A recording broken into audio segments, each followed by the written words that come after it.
شروع کرتا ہوں میں اللہ کے نام سے جو بڑا مہربان نہایت رحم و کرم والا ہے۔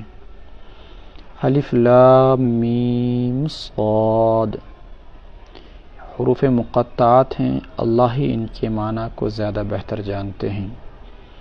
کتاب انزل الیک فلا یکن فی صدرک حرج منہ لتنذر بہ وذکری للمؤمنین۔ کتاب، یہ قرآن جو کہ کتاب ہے آپ کی طرف اتاری گئی ہے۔ فلا یکن فی صدرک حرج منہ، آپ کے دل میں اس سے کسی بھی قسم کی کوئی تنگی نہ پیدا ہو جائے۔ کیوں اتاری گئی ہے؟ لتنذر بہ، تاکہ آپ اس کے ذریعے سے ڈرائیں، وذکری للمؤمنین، اور اہل ایمان کو سمجھائیں۔ اللہ کے رسول صلی اللہ علیہ وسلم کی طرف قرآن جیسی عظیم ترین کتاب جب اتری تو اب مسئلہ یہ ہوا کہ سنائیں کس کو، کوئی سننے والا ہی نہیں۔ جنہیں قرآن کی دعوت دی جاتی ہے وہ آگے سے پتھر مارتے ہیں، وہ آگے سے گالیاں دیتے ہیں، آپ کو ساحر و شاعر کہتے ہیں، آپ کی گفتگو سننے کے لیے تیار ہی نہیں ہے۔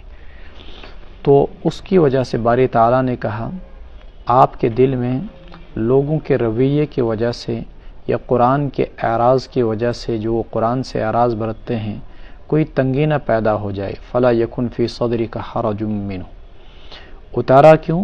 لتنذر بہ، تاکہ آپ اس کے ذریعے سے ڈرائیں، اور ڈرایا جائے گا کنہیں؟ جو نہ ڈرتے ہوں، خواہ وہ کافر ہوں یا اہل ایمان ہی میں سے کچھ لوگ ایسے جن کے دل سخت ہو گئے ہیں۔ وذکریٰ، اور یہ قرآن نصیحت کی کتاب ہے، کن کے لیے؟ اہل ایمان کے لیے۔ تو اہل ایمان کو کیا فائدہ ہوگا کہ یہ قرآن ان کے لیے نصیحت کا باعث ہوگا۔ اللہ رب العزت اس قرآن کو ہمارے لیے بھی نصیحت کا باعث بنا دے۔ اتبعوا ما انزل الیکم من ربکم ولا تتبعوا من دونہ اولیاء۔ کچھ ساتھی کہہ رہے تھے چند دن پہلے حضور یاد نہیں رہتا ہے۔ یہ اللہ تعالیٰ کا بہت بڑا کرم اور احسان ہے کہ اللہ نے ہم کو توفیق دی اپنے قرآن کے ساتھ مصروف رہنے کی۔ ایک صاحب نے انگریزی میں ترجمہ کیا تھا معارف القرآن کا، تو انہوں نے حضرت مفتی تقی صاحب رحمۃ اللہ دامت برکاتہم سے غالباً کہا تھا، میرا یہ مقصد نہیں ہے کہ میں اپنی زندگی میں اس ترجمے کو جلدی جلدی ختم کروں، بلکہ میں چاہتا ہوں کہ میری زندگی یہ ترجمہ کرتے کرتے ختم ہو جائے۔ تو یہ بڑی ہمارے لیے نعمت ہے کہ اللہ رب العزت نے اپنے قرآن کے ساتھ ہم کو مصروف رکھا ہے، یہ بھی بڑی دولت ہے اللہ تعالیٰ کی جانب سے۔ اتبعوا ما انزل الیکم من ربکم، پیروی کیجیے آپ اس شریعت کی، اس وحی کی جو آپ کی طرف اتاری جائے آپ کے رب کی جانب سے۔ ولا تتبعوا من دونہ اولیاء، اور پیروی مت کیجیے اس کے سوا دیگر رفیقوں کی۔ قلیلا ما تذکرون، تم بہت ہی کم نصیحت حاصل کرتے ہو۔ خود قرآن کی پیروی میں رسول اللہ صلی اللہ علیہ وسلم کی پیروی کا بھی حکم ہوگا، چونکہ اللہ کے رسول کے بارے میں خود قرآن کہتا ہے وما ينطق عن الهوى، وہ خواہش سے کچھ نہیں بولتے ہیں، جو کچھ وہ بولتے ہیں ان هو الا وحی الحمدللہ، جو کچھ وہ بولتے ہیں وہ وہی بولتے ہیں جو وہی ہوتی ہے جو ان کی طرف بھیجی جاتی ہے۔ وَكَم مِّن قَلِيلًا مَّا تَذَكَّرُونَ، تم بہت کم نصیحت حاصل کرتے ہو۔ وَكَم مِّن قَرْيَةٍ أَهْلَكْنَاهَا، کتنی ہی بستیوں کو ہم نے تباہ و برباد کر دیا۔ فَجَاءَهَا بَأْسُنَا، پس آیا ہمارا عذاب، بیاتاً، رات کو سوتے سوتے، أَوْ هُمْ قَائِلُونَ، یا اس وقت جس وقت کہ وہ دوپہر کو قیلولہ کر رہے تھے۔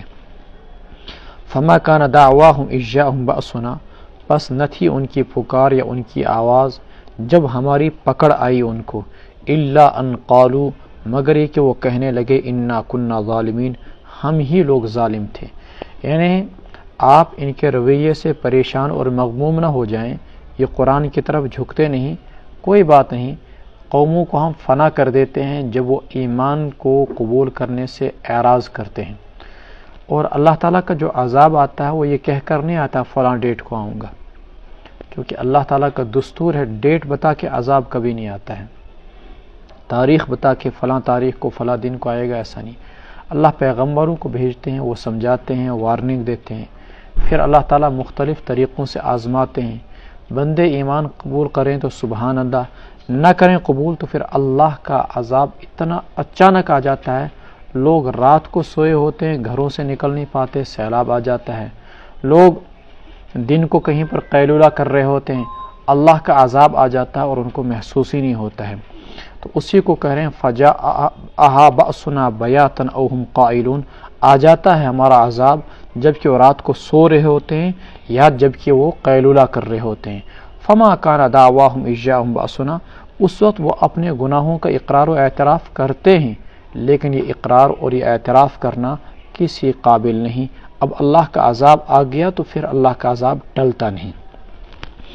فَلَنَسْأَلَنَّ الَّذِينَ أُرْسِلَ إِلَيْهِمْ وَلَنَسْأَلَنَّ الْمُرْسَلِينَ، یقیناً ہم پوچھیں گے ان لوگوں سے بھی جن کی طرف پیغمبروں کو بھیجا گیا تھا، اور پوچھیں گے ہم المرسلین پیغمبروں سے بھی.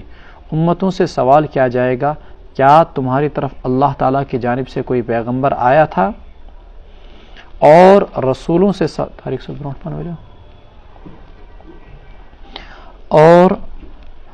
سے بھی یہ سوال کیا جائے گا، حل بلغتم، کیا تم نے اللہ کا پیغام پہنچایا تھا؟ دونوں سوال اور جواب سے باضابطہ طور پر سوال بھی ہوگا اور جواب بھی ہوگا. فَلَنَقُصَّنَّ عَلَيْهِمْ بِعِلْمٍ وَمَا كُنَّا غَائِبِينَ، ہم ان کے سامنے بیان کریں گے اپنے علم کے مطابق، وما كُنَّا غَائِبِينَ، اور ہم غیر حاضر نہیں تھے، ہم غائب نہیں تھے. یہ تفصیلات پیچھے آ چکی ہیں کہ کل قیامت کے دن جب امتوں سے سوال کیا جائے گا تو صاف طور پر ابتداءً مکر جائیں گے، ما جاءنا من بشیر ولا نذیر، ایس نشنے آئے ہوئی کا کہاں رسول آئے ہونا، کہاں پیغمبر نہ، ایس نے کن چیزوں کو پتہ ہے. پھر جب باضابطہ طور پر اللہ تعالیٰ پیغمبروں سے سوال کریں گے، پیغمبر کہیں گے ہم نے تو آپ کا پیغام پہنچایا تھا. اللہ کہیں گے پھر گواہ پیش کرو، تو وَكَذَلِكَ جَعَلْنَاكُمْ أُمَّةً وَسَطًا لِتَكُونُوا شُهَدَاءَ عَلَى النَّاسِ، پھر اس امت کو بطور گواہ کے پیش کیا جائے گا.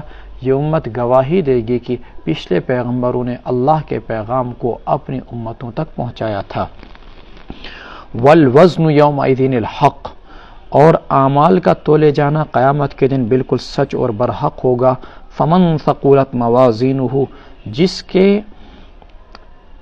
ترازو بھاری پڑ جائیں، فَأُولَئِكَ هُمُ الْمُفْلِحُونَ، وہی لوگ کامیاب ہوں گے.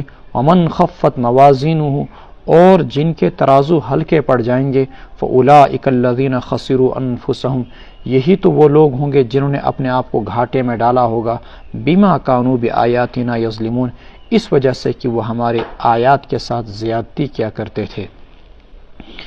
یہ وہ بھیانک قسم کا مضمون ہے جس سے اہل ایمان کے رونگٹے کھڑے ہو جانے چاہیے. ہم زبان سے کوئی بولتے نہیں، لیکن اس کو فوراً فرشتے لکھ لیتے ہیں نامہ اعمال کے اندر. ہم زندگی میں کوئی کام کرتے نہیں، فرشتے فوراً اس کو لکھ لیتے ہیں، اور لکھنے کے بعد باضابطہ ان کے رجسٹر بنتے ہیں. کل قیامت کے دن باضابطہ طور پر اعمال کا وزن ہوگا. اب وزن اعمال کی کیا صورت ہوگی، کیسے ہمارے اعمال تولے جائیں گے؟ پچھلے زمانے میں تو یہ بڑا مشکل سا سوال تھا، کت پیٹھن اعمال تولنا. اعمال چونکہ کوئی ایسی حصی چیز نہیں ہے جو بظاہر نظر آئے اور اس کو ترازو میں ڈالا جائے، جس کا وزن کیا جائے.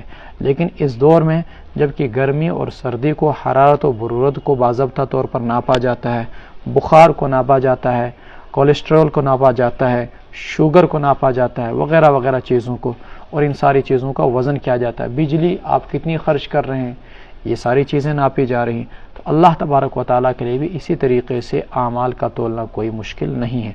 روایات میں آتا ہے کہ کل قیامت کے دن بارگاہ خداوندی میں ایک شخص حاضر ہوگا جس کے 99 رجسٹر گناہوں کے ہوں گے، اور ایک ایک رجسٹر اتنا بڑا ہوگا تا حد نگاہ، کیونکہ فرشتے کبھی بھی کوئی کمی نہیں کرتے. جو ہی انسان نے گناہ کیا فوراً اس کو لکھ لیا، تا حد نگاہ ایک ایک رجسٹر.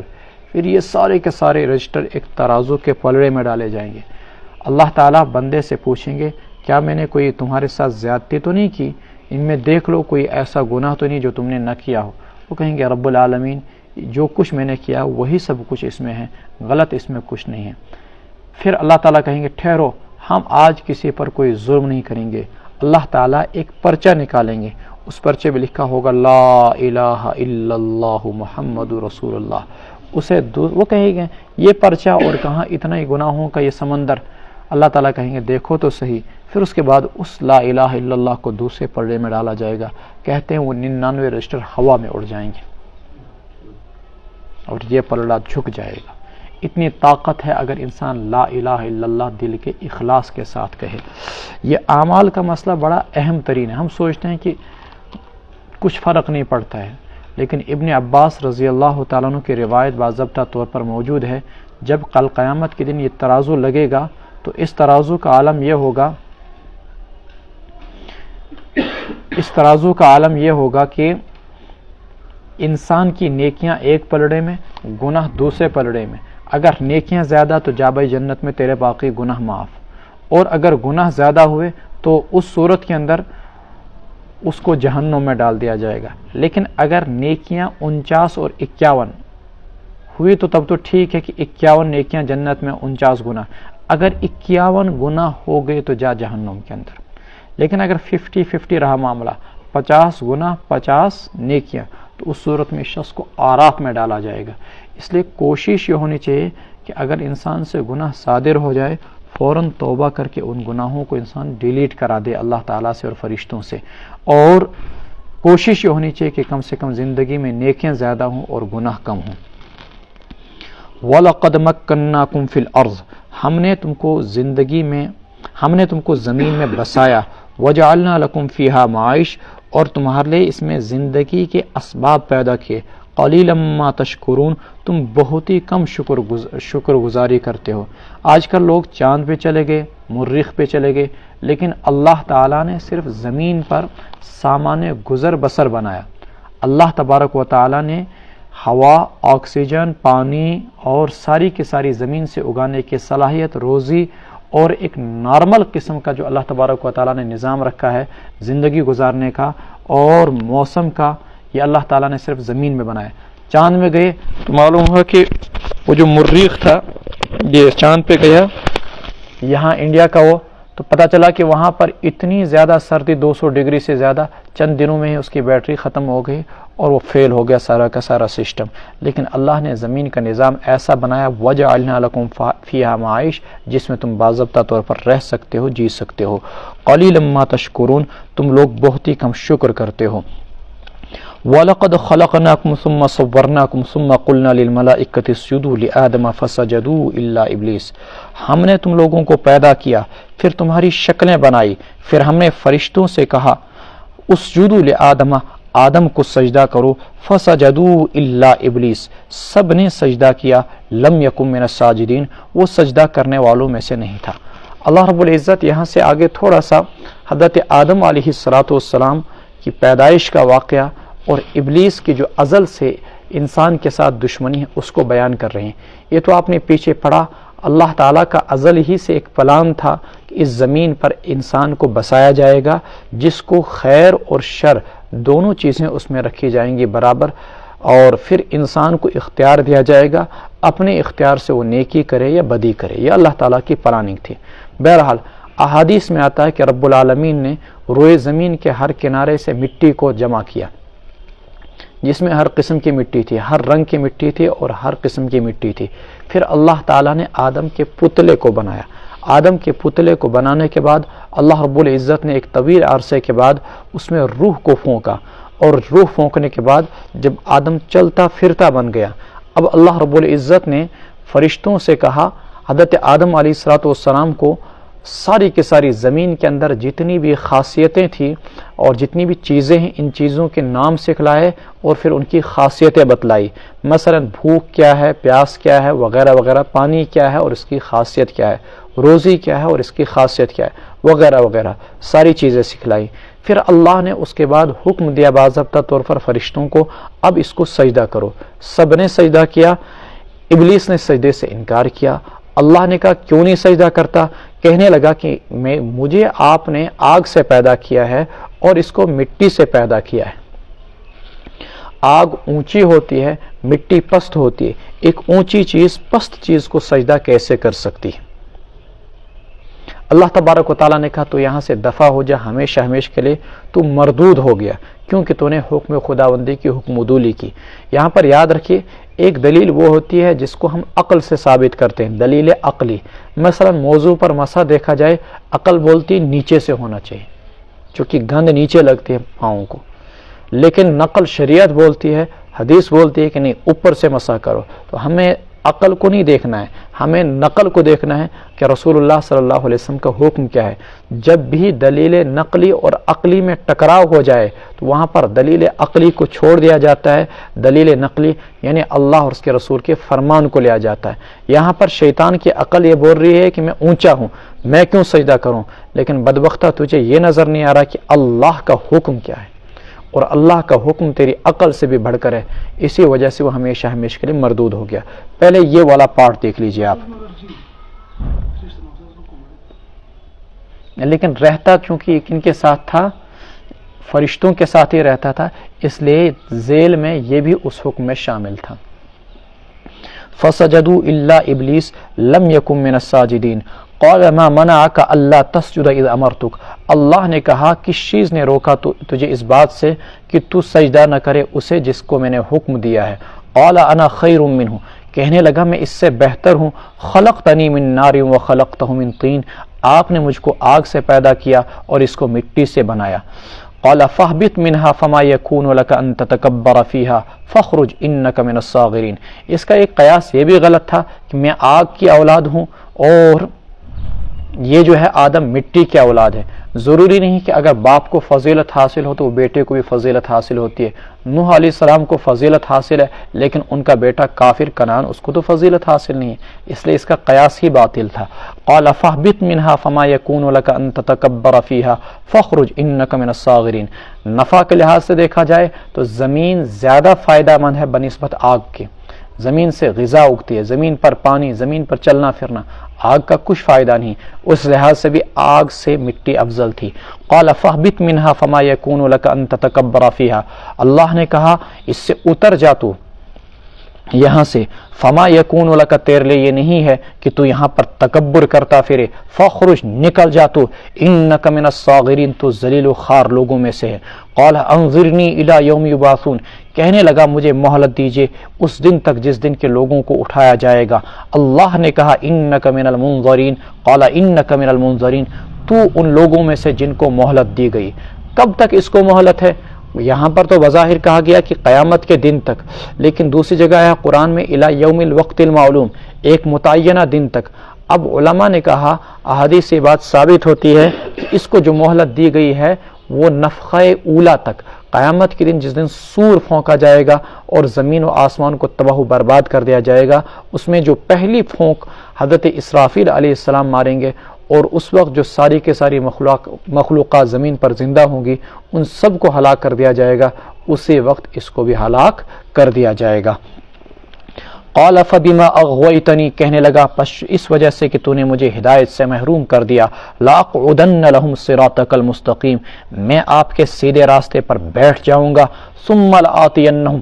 پھر آؤں گا میں ان کے پاس. من بین ایدیہم. ان کے سامنے سے. ومن خلفہم. ان کے پیچھے سے. وعن ایمانہم. دائیں سے. وعن شمائلہم. بائیں سے. ولا تجد اکثرہم شاکرین. اور نہیں پائیں گے آپ ان میں سے بیشتر لوگوں کو شکر گزار. قال اخرج منها مذءوما مدحورا. اللہ نے کہا نکل جا تو یہاں سے ذلیل و خوار ہو کر، مدحورا مردود ہو کر، مذءوما رسوا ہو کر. لمن تبعک منہم. جو بھی تیری پیروی کرے گا ان انسانوں میں سے. لأملأن جہنم منکم اجمعین. میں تم سب سے جہنم کو بھر دوں گا. اب دیکھیں شیطان نے چیلنج کیا اللہ تبارک و تعالیٰ کو. لأقعدن لهم صراطک المستقیم. میں تیرے بندوں کی راہ پر بیٹھ جاؤں گا اور ان کو ضرور گمراہ کروں گا. اللہ تعالی ہمیں ہدایت پر ثابت قدم رہنے کی توفیق دے. جس وقت ہم گمراہی کے راہ پر چلتے ہیں گویا کہ ہم اللہ تعالیٰ کو اس چیلنج میں ہاروا دیتے ہیں اور شیطان کے معید و مددگار بن کر اس کی جیت میں ہم معاون و مددگار بنتے ہیں. کتنا بڑا جرم ہے اس لحاظ سے. شیطان نے کہا میں آؤں گا ان کے پاس، ہاں سامنے سے، پیچھے سے، دائیں سے، آگے اور پیچھے سے. اس کے لیے تھوڑا سا ایک واقعہ یاد رکھیے آپ کو، شاید اس سے آپ کو سمجھنا آسان ہو جائے. ایک دوست شیطان پکن کھارس سے تمس نشوس کھار. شیطان ایک گدھے کو لے کے جا رہا تھا. ایک نہیں 3-4 گدھے تھے. تو عیسیٰ علیہ السلام بھی وہاں سے گزر رہے تھے. تو عیسیٰ علیہ السلام نے پوچھا کہ بھائی یہ 3-4 گدھے، ان پر کیا سامان لاد کے لے جا رہے ہو؟ اس نے کہا کہ اس گدھے پر ظلم ہے، میں یہ لے کے جا رہا ہوں. کہ یہ کس کو دو گے؟ کہا یہ میں حکمرانوں کو دوں گا. کہا اس دوسرے پر کیا ہے؟ کہا اس پہ تکبر ہے. کہا یہ کسے دو گے؟ کہا یہ میں مالداروں کو دوں گا. کہا تیسرے پہ کیا ہے؟ کہا اس میں عجب، خود پسندی ہے. کہ یہ کس کو دو گے؟ فرماتے ہیں یہ میں نیک لوگوں کو دوں گا. عجب و خود پسندی نیک لوگوں کو دوں گا. اب دیکھیں شیطان مالداروں کو دولت کے راستے سے گمراہ کرے گا، تکبر میں مبتلا کر کے. حکمرانوں کو ظلم کے راستے سے اور تکبر کے راستے سے گمراہ کرے گا. اور جو لوگ اللہ کے نیک ہوں گے ان کو عجب و خود پسندی بچوس نہ نیک. اس سے بڑی کوئی وبا اور بلا نہیں ہے نیک لوگوں کے لیے کہ انسان سوچے میں اچھا ہوں، فلاں برا، میں اچھا. اپنے آپ کو اچھا مت سمجھیے. فلا تزکوا انفسکم، اپنے آپ کو گندا سمجھیے.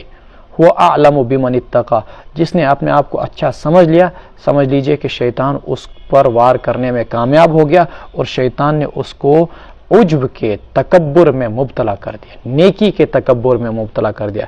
اور نیکی کا تکبر گناہ کے تکبر سے بھی بھیانک ہوتا ہے. نیکی کے تکبر میں انسان کو پھر توفیق نہیں ملتی توبہ کی. اسی کو کہا لآتینہم من بین ایدیہم، سامنے سے آؤں گا، ومن خلفہم، کسی کو ظلم کے راستے سے، کسی کو تکبر کے راستے سے، کسی کو زن اور زل کے راستے سے گمراہ کروں گا. وعن شمائلہم، اور کسی کو بدی کے راستے سے، کسی کو نیکی کے راستے سے. اکثر کو آپ شکر گزار نہیں پائیں گے. ولا تجد اکثرہم شاکرین.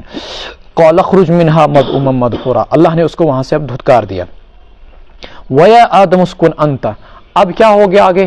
حضرت آدم علیہ السلام جنت میں پہنچ گئے. آدم علیہ السلام جب جنت میں پہنچ گئے تو شیطان نے چونکہ وعدہ کیا تھا اس کو میں بخشوں گا نہیں. آدم علیہ السلام، حوا علیہ السلام طویل عرصے تک جنت میں مزے سے رہ رہے ہیں. صرف اللہ نے ایک پابندی رکھی کہ جنت کے اندر فلاں جگہ ایک درخت ہے، تمہیں اس کا پھل نہیں کھانا ہے. اب شیطان نے وسوسے ڈالنے شروع کیے. یہاں پر بائبل اور انجیل وغیرہ کے اندر یہ مضمون آتا ہے کہ سانپ کی شکل کے اندر باضابطہ طور پر وہ جنت کے اندر گیا اور حضرت حوا کو بہکایا، اور حوا نے آدم علیہ السلام کو بہکایا. یوں انہوں نے وہ فروٹ کھایا اور اس طریقے سے وہ جنت سے باہر نکل آئے. لیکن قرآن اس مضمون کو بیان نہیں کرتا ہے، کیونکہ وسوسہ ڈالنے کے لیے شیطان کا پاس ہونا ضروری نہیں ہے. شیطان ہزاروں کلومیٹر کی دوری سے بھی وسوسہ ڈال سکتا ہے، ہزاروں کلومیٹر کی دوری سے بھی وسوسہ ڈال سکتا ہے. تو اہل حق علماء یہی کہتے ہیں کہ شیطان نے دور سے وسوسہ ڈالا. کیا تم کو معلوم ہے کہ اللہ نے تم کو جو اس درخت سے منع کیا ہے، اس لیے منع کیا ہے کہ اس درخت کے پھل کی خاصیت یہ ہے کہ انسان ہمیشہ جنت میں رہنے والا بن جاتا ہے اس کے پھل کھانے سے، اور فرشتہ بن جاتا ہے، بادشاہت مل جاتی. تم اس کا پھل کھا لو. بھائی اللہ نے کیوں پہلے منع کیا؟ اس لیے کہ اس وقت تم کمزور تھے نا، چھوٹے تھے، تب تم اس کو سہ نہیں سکتے تھے، برداشت نہیں کر سکتے تھے. اب تم اس کو سہ سکتے ہو، برداشت کر سکتے ہو، اس لیے کھاؤ اس کا پھل. وسوسے ڈالتا گیا. آخرکار الانسان حریص فیما منع، انسان اس چیز کا لالچی ہوتا ہے جس سے اس کو منع کیا جاتا ہے. انسان اس چیز کو پھر کھاتا ہی کرتا ہی جس سے اس کو منع کیا گیا. آدم علیہ السلام نے، شیطان نے قسمیں کھائی. قاسمہما، اللہ کی قسم، انی لکما لمن الناصحین، میں تمہارا بڑا خیر خواہ ہوں. رونا شروع کر دیا. انی لکما لمن الناصحین، تاکہ جب وہ پھل کھایا، پھل کھاتے جنت کا لباس اتر گیا. پھر اللہ نے آواز دی، کیا میں نے تم کو اس درخت سے منع نہیں کیا تھا؟ میں نے نہیں کہا تھا کہ شیطان تمہارا کھلم کھلا دشمن ہے؟ مضمون دیکھیے. وَيَا آدَمُ اسْكُنْ أَنْتَ وَزَوْجُكَ الْجَنَّةَ، اور اے آدم آپ رہیے اور آپ کی اہلیہ جنت کے اندر. فَكُولَا مِنْ حَيْثُ شِئْتُمَا، کھاؤ تم جہاں سے بھی چاہو. وَلَا تَقْرَبَا هَذِهِ الشَّجَرَةَ، اس درخت کے قریب نہ جانا. فَتَكُونَا مِنَ الظَّالِمِينَ، تو ہو جاؤ گے تم ظالموں میں سے.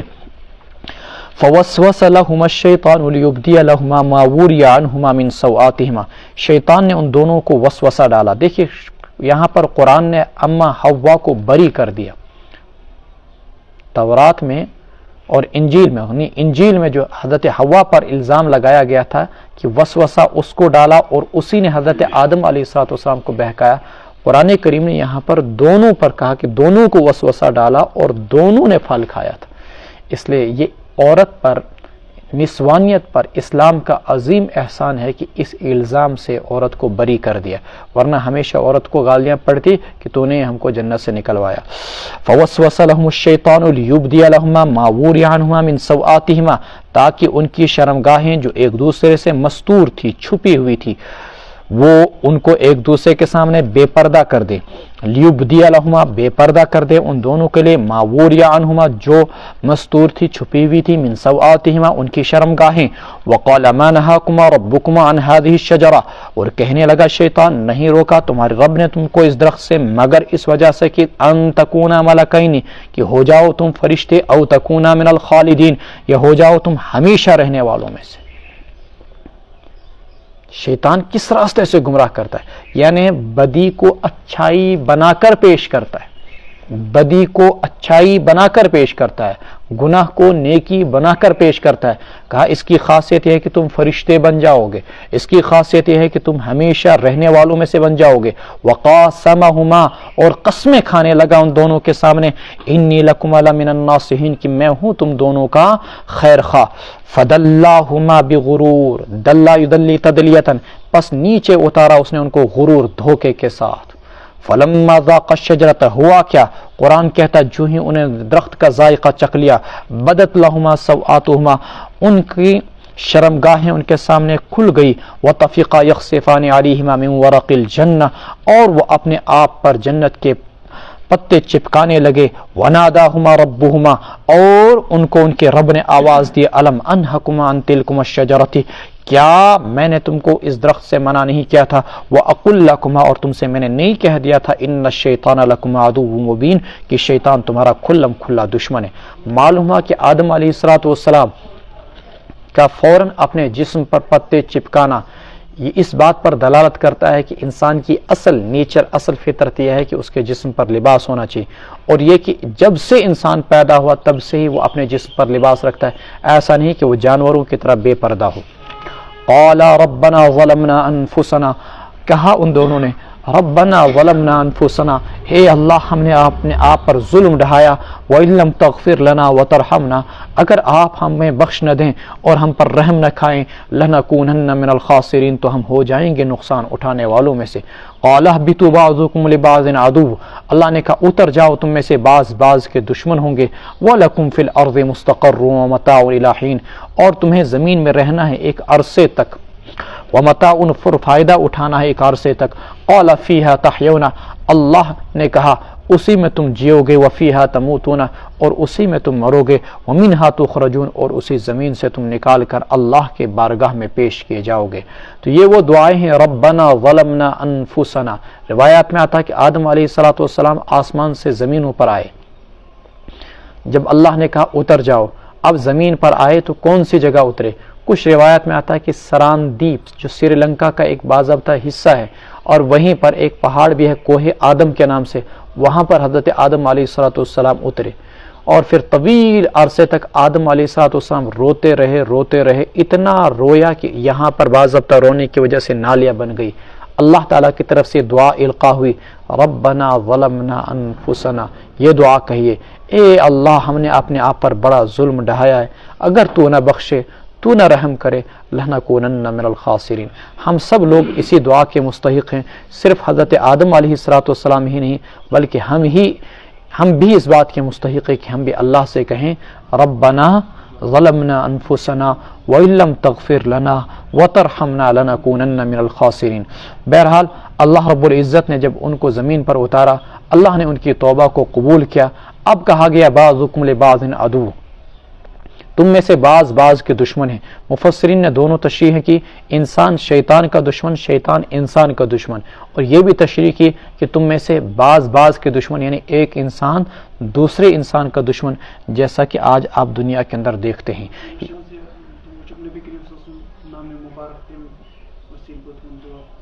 یہ چیزیں آتی ہیں کتابوں کے اندر، لیکن یہ وہ روایات ہیں جو موضوع ہیں یا بہت ہی ضعیف ہیں، اس لیے ان چیزوں کو بیان کرنے سے احتراز کرنا چاہیے۔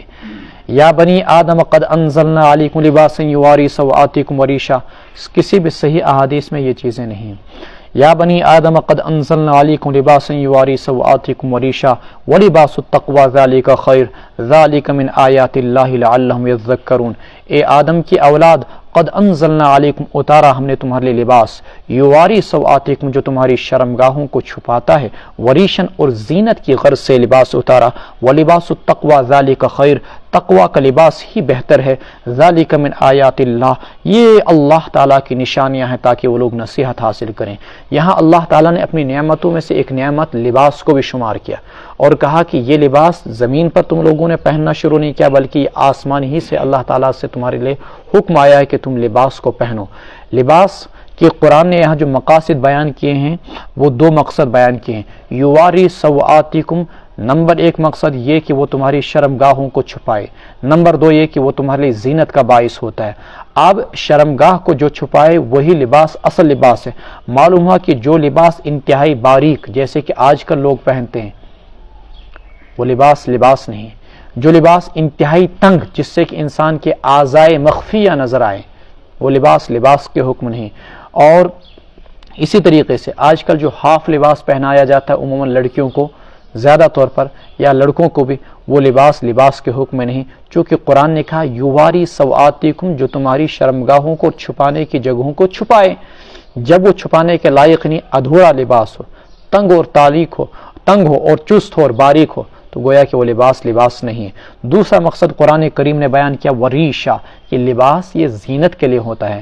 تو معلوم ہوا کہ انسان کو جب اللہ تعالیٰ نے دولت دی ہو تو اچھا لباس پہننا چاہیے، ایسا نہیں کہ انسان اللہ تبارک و تعالیٰ وارن کوشر پر ورنہ تھا رب گسنا منچاؤن کہتے، جب اللہ نے دیا ہے تو پھر اللہ تبارک و تعالیٰ اس بات کو پسند کرتے ہیں کہ اللہ کی دی ہوئی نعمتوں کے آثار بندے کے جسم پر ظاہر ہوں، لعلہم یذکرون۔ یہاں پر اللہ تعالیٰ نے جہاں ظاہری لباس کی طرف توجہ دلائی، فرمایا کہ دنیا کا یہ ظاہری لباس تم کو سردی میں سردی سے بچائے گا، گرمیوں میں گرمی سے بچائے گا، لیکن اصل دوزخ کی گرمی سے بچانے والا لباس وہ یہ لباس نہیں بلکہ وہ تقوی کا لباس ہے، وَلِبَاسُ التَّقْوَى ذَلِكَ خَيْرٌ۔ تو گویا کہ جہاں تم دنیا میں سردی اور گرمی سے بچانے والا لباس پہنتے ہو وہیں تمہیں وہ لباس بھی پہننا چاہیے جو تم کو دوزخ کی گرمی سے بچائے، اور دوزخ کی گرمی سے بچانے والے یہاں کے شاندار کپڑے نہیں بلکہ دوزخ کی گرمی سے بچانے والے تقوی کا لباس ہے۔ یعنی تقوی سے انسان اپنے آپ کو مزین کرے، اللہ سے ڈر کر، اللہ کی مان کر، گناہوں سے بچ کر زندگی گزارے، یہی تقوی ہے۔ ذالک من آیات اللہ، یہ ہے اللہ کی نشانیاں تاکہ وہ نصیحت حاصل کریں۔ یا بنی آدم، اے آدم کی اولاد، لا یفتننکم الشیطان، شیطان تم کو ہرگز نہ بہکائے، کما اخرج ابویکم من الجنت، جیسا کہ نکالا اس نے تمہارے والدین کو جنت سے، ینزع عنہما لباسہما، اتار رہا تھا ان سے ان کے لباس کو تاکہ دکھلائے انہیں سوآتہما ان کی شرمگاہ، انہ یراکم ہوا وقبیلہ، یقیناً دیکھتا ہے تم کو وہ شیطان اور اس کا قبیلہ، من حیث لا ترونہم، وہاں سے جہاں سے تم انہیں نہیں دیکھتے ہو، انا جعلنا الشیاطین، یقیناً ہم نے شیطان کو دوست بنایا، اولیاء ان لوگوں کا جو ایمان نہیں رکھتے۔ آپ گوا میں جائیے، آپ یورپ کے کسی ساحل پر جائیے، بے حیائی کا وہ ننگا ناچ نظر آئے گا کہ انسانیت مر جاتی ہے، شرم و حیا کا جنازہ نکل جاتا ہے، اور ایک شریف انسان ان شہروں میں داخل نہیں ہو سکتا۔ فرماتے ہیں کہ اللہ نے پہلے ہی کہا تھا یہ سب کے سب پلاننگ کس کی؟ شیطان کی۔ شیطان چاہتا ہے کہ جس طریقے سے تمہارے باپ دادا کے جسم سے لباس اتارا اسی طریقے سے تمہارے جسم سے بھی وہ لباس اتارے اور تمہارے اندر بے حیائی کو فروغ دے۔ یہاں پر بتایا کہ شیطان تمہیں دیکھتا ہے اور اس کا قبیلہ، تم اس کو نہیں دیکھتے ہو، یعنی جنات کو ہم نہیں دیکھ سکتے لیکن جنات ہمیں دیکھ سکتے ہیں، اور کبھی کبھار انسان اگر ان کو دیکھ لے تو وہ اس آیت کے منافی نہیں ہے۔ وَإِذَا فَعَلُوا فَاحِشَةً قَالُوا وَجَدْنَا عَلَيْهَا آبَاءَنَا وَاللَّهُ أَمَرَنَا بِهَا۔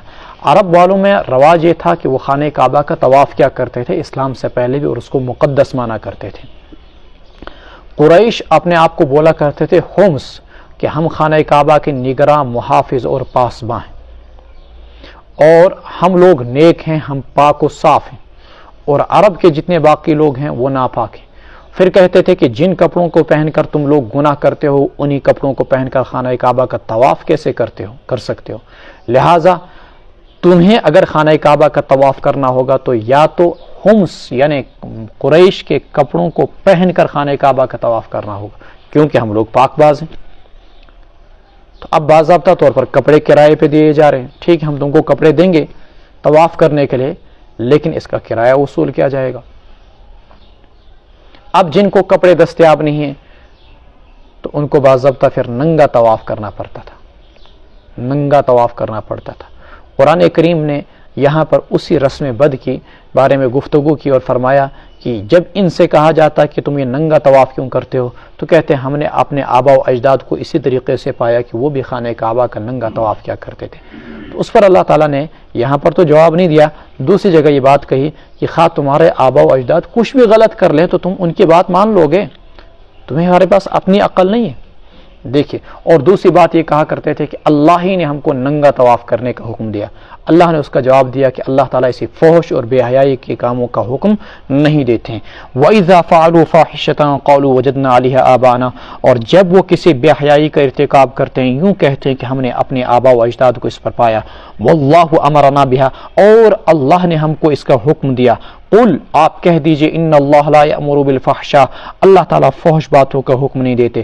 اتقولون علی اللہ ما لا تعلمون، کیا تم اللہ کے متعلق کہتے ہو وہ چیزیں جو تم جانتے نہیں۔ قل امر ربی بالقسط، آپ کہہ دیجئے ان بیہودہ رسموں کو چھوڑ دو، بلکہ میرے رب نے انصاف کا حکم دیا۔ وَأَقِيمُوا وُجُوهَكُمْ عِنْدَ كُلِّ مسجد، اور اپنا رخ سیدھا کرو ہر نماز کے وقت، مسجد کا ترجمہ نماز سے کریں گے۔ وَادْعُوهُ مُخْلِصِينَ لَهُ الدِّينَ، اور اللہ ہی کی عبادت کرو، بندگی کو اسی کے لیے خالص کر کے، اور اللہ ہی سے مانگو تم عبادت و بندگی کو اسی کے لیے خالص کر کے۔ كَمَا بَدَأَكُمْ تَعُودُونَ، جیسے اللہ نے تم کو پہلی بار پیدا کیا، تعودون اسی طریقے سے تم دوبارہ بھی آ جاؤ گے، یعنی دوبارہ پیدا کیے جاؤ گے۔ فریقن ہدا و فریقن حق علیہم الضلالہ، ایک جماعت کو اللہ نے ہدایت دی اور ایک جماعت وہ تھی حق علیہم الضلالہ جن کے مقدر میں گمراہی سچ ثابت ہو چکی ہے۔ انہم اتخذوا الشیاطین، یہ وہ لوگ ہیں جنہوں نے شیطانوں کو دوست بنایا، من دون اللہ، اللہ کو چھوڑ کر، ویحسبون، اور وہ یہ خیال کرتے ہیں کہ وہی سیدھی راہ پر ہے۔ تو لہٰذا جو بھی لوگ اس زمانے کے اندر یہود و نصارہ ہوں، جو بھی غلط راہ پر غلط رسموں پہ چڑھتے ہیں، سمجھ لیجئے کہ ان کو شیطان نے گمراہ کیا ہے اور شیطان کو انہوں نے دوست بنایا ہے، اس لیے وہ ایسی غلط حرکتیں کرتے ہیں۔ یا بنی آدم خذوا زینتکم عند کل مسجد وکلوا واشربوا ولا تسرفوا انہ لا يحب المسرفین، اے آدم کی اولاد، خذو، پہنو، زینتکم، عمدہ لباس، عند کل مسجد، ہر نماز کے وقت، وکلوا واشربوا، کھاؤ اور پیو، ولا تسرفوا، حد تجاوزی نہ کرو، اسراف نہ کرو، انہ لا يحب المسرفین، اللہ اسراف کرنے والوں کو پسند نہیں فرماتے۔ یہاں پر ایک حکم آیا کہ جب بھی تمہیں نماز پڑھنی ہو تو نماز کے لیے تم عمدہ لباس کا استعمال کرو۔ زینتن بولتے ہیں عمدہ لباس کو۔ فقہاء نے لکھا ہے کہ ثیاب متبذل کو پہن کر، کپڑے پہن کر نماز پڑھنا مکروہ تحریمی ہے۔ ثیاب متبذل مطلب ایسے کپڑے جنہیں پہن کر آپ عوام الناس کے سامنے نہ جا سکیں، ادھورے کپڑے، گندے گلیز کپڑے، ہاف کپڑے، عوام الناس کے سامنے تو جا نہیں سکتے ہو، اللہ کے سامنے ایسے گندے کپڑے پہن کر جانا یا ادھورے ناقص کپڑے پہن کر جانا، اس سے نماز مکروہ تحریمی ہو جائے گی۔ یہ بھی لکھا کہ حدود سطر مرد کے لیے کیا ہے کہ کم سے کم یہ جو ناف ہے، ناف سے لے کر اور گھٹنے تک اتنا حصہ اس کا چھپا ہوا ہونا، گھٹنے سمیت یہ فرض ہے، گھٹنے سے لے کر ناف تک مرد کے لیے یہ حصہ چھپا ہونا فرض ہے۔ اگر اس میں سے کچھ حصہ کھلا ہوا ہوگا تو نماز نہیں آئے گی۔ عورت کے لیے چہرے کو چھوڑ کر اور ہتھیلیوں کو چھوڑ کر، چہرہ، ہتھیلی اور پاؤں کو چھوڑ کر پورا کا پورا جسم جو ہے سطر ہے۔ اگر عورت کا بازو کھلا ہوا رہ جائے، عورت کی ٹانگ کھلی ہوئی رہ جائے اور اتنی مقدار جس کو کہ ہم ایک رکن بولتے ہیں، یعنی سبحان اللہ سبحان اللہ سبحان اللہ، تو سمجھ لیجئے کہ اس کی نماز فاسد ہو جائے گی۔ عورت کے بال کھلے ہوئے رہ جائیں، سر پر دوپٹہ نہ ہو تو اس کی نماز نہیں آئے گی۔ کیوں؟ اس لیے کہ عورت کا سر باضابطہ سطر میں شامل ہے۔ تو خذوا زینتکم عند کل مسجد وکلوا واشربوا، کھاؤ اور پیو، کسی نے تم کو نہیں روکا، لیکن لا تسرفوا، حدود کے اندر، انہ لا يحب المسرفین، اسراف نہیں کرنا ہے۔ اور اسراف کی تعریف میں نے کل آپ کو بتائی تھی۔ اسراف بولتے ہیں انسان کسی بھی چیز کو جائز راستے میں خرچ کرے لیکن حد سے زیادہ، جیسے کہ شادی بیاہ کے اندر انسان لاکھوں روپے اڑائے۔ قل من حرم زینت اللہ التی اخرج العباد والطیبات من الرزق، آپ کہہ دیجئے کس نے اللہ کی آرائش کے سامان کو حرام کیا، اللہ کے آرائش کے سامان کو حرام کیا، التی اخرج لعبادہ جو اللہ نے اپنے بندوں کے لیے پیدا کی، والطیبات من الرزق اور روزی پاکیزہ روزی میں سے۔ کس نے ان چیزوں کو حرام کیا؟ پیچھے آپ نے دیکھا کہ مشرکین نے باضابطہ جانوروں کو بتوں کے نام پر وقف کر کے ان کا دودھ بتوں کے لیے خاص کر دیا، جانوروں کی سواری کو حرام کر دیا اور کہا کہ اس کی سواری نہیں کر سکتے ہم، یہ بتوں کے نام وقف ہے، اور اسی طریقے سے جانوروں کے گوشت کو حرام کیا اور کہا کہ ہم ان جانوروں کے گوشت کو نہیں کھا سکتے، یہ بتوں کے نام وقف ہے۔ وہاں پر یہ تفصیلات آپ کو اسی سپارے کے اندر پیچھے 8ویں سپارے میں اور 7ویں سپارے میں آ گئی۔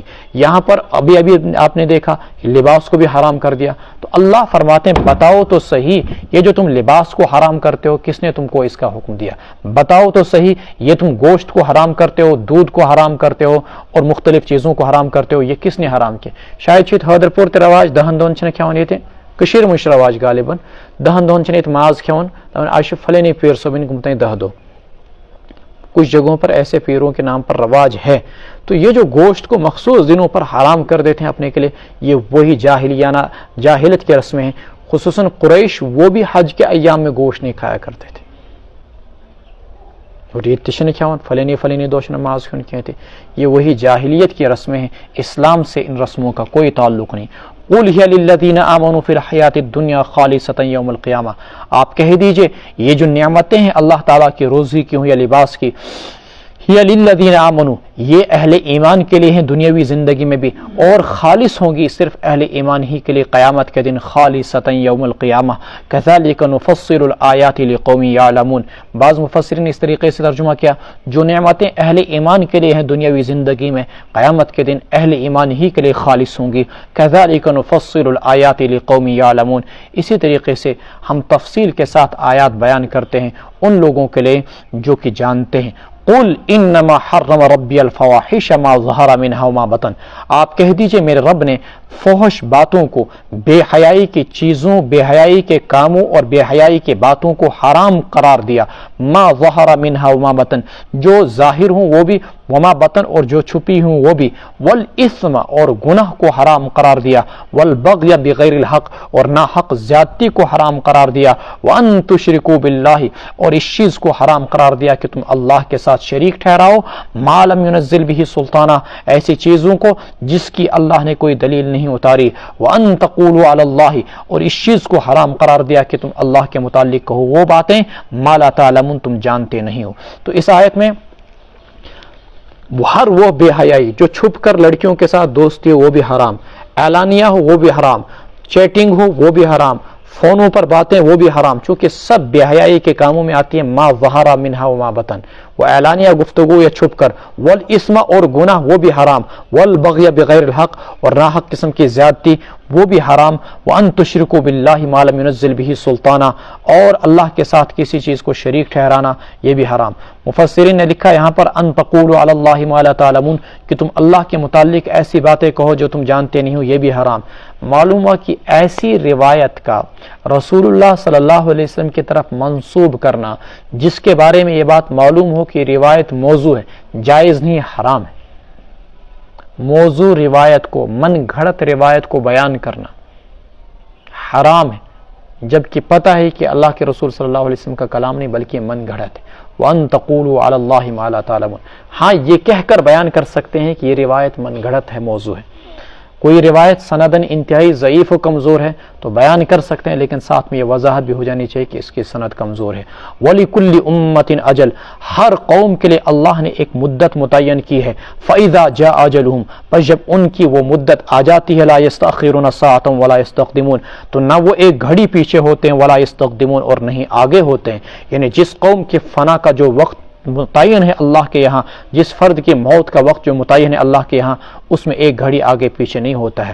یا بنی آدم اما یأتینکم رسول منکم، اے آدم کی اولاد اگر آ جائے تمہارے پاس کوئی رسول تم ہی میں سے یقصون علیکم آیاتی اور وہ تمہارے سامنے میری آیات کو پڑھ پڑھ کر سنائیں فمن اتقى واصلح فلا خوف علیہم ولا هم يحزنون جو شخص تقوی اختیار کرے گا اور اپنی حالت کو سنوارے گا فلا خوف علیہم ولا هم يحزنون بس نہ تو انہیں کوئی ڈر ہوگا اور نہ ہی وہ رنجیدہ ہوں گے والذین کذبوا بآیاتنا اور جن لوگوں نے ہماری آیات کو جھٹلایا واستکبروا عنہا اور تکبر کیا وہی لوگ ہیں دوزخی اولئک اصحاب النار هم فیہا خالدون وہ اس میں ہمیشہ ہمیشہ رہیں گے فمن اظلم ممن افترى على الله كذبا اس سے بڑا کون ظالم ہوگا جو اللہ پر جھوٹ باندھے یا اللہ کی آیات کو جھٹلائے ابھی دیکھا نا آپ نے کہ اللہ پر جھوٹ کیسے باندھا بھائی ننگا طواف کیوں کرتے ہو کہتے ہیں اللہ امرنا بہا اللہ نے ہم کو اس کا حکم دیا او کذب بآیاتی اللہ کی آیات کو جھٹانا قرآن کی تکذیب کرتے تھے مانتے نہیں تھے کہ اللہ کی کتاب ہے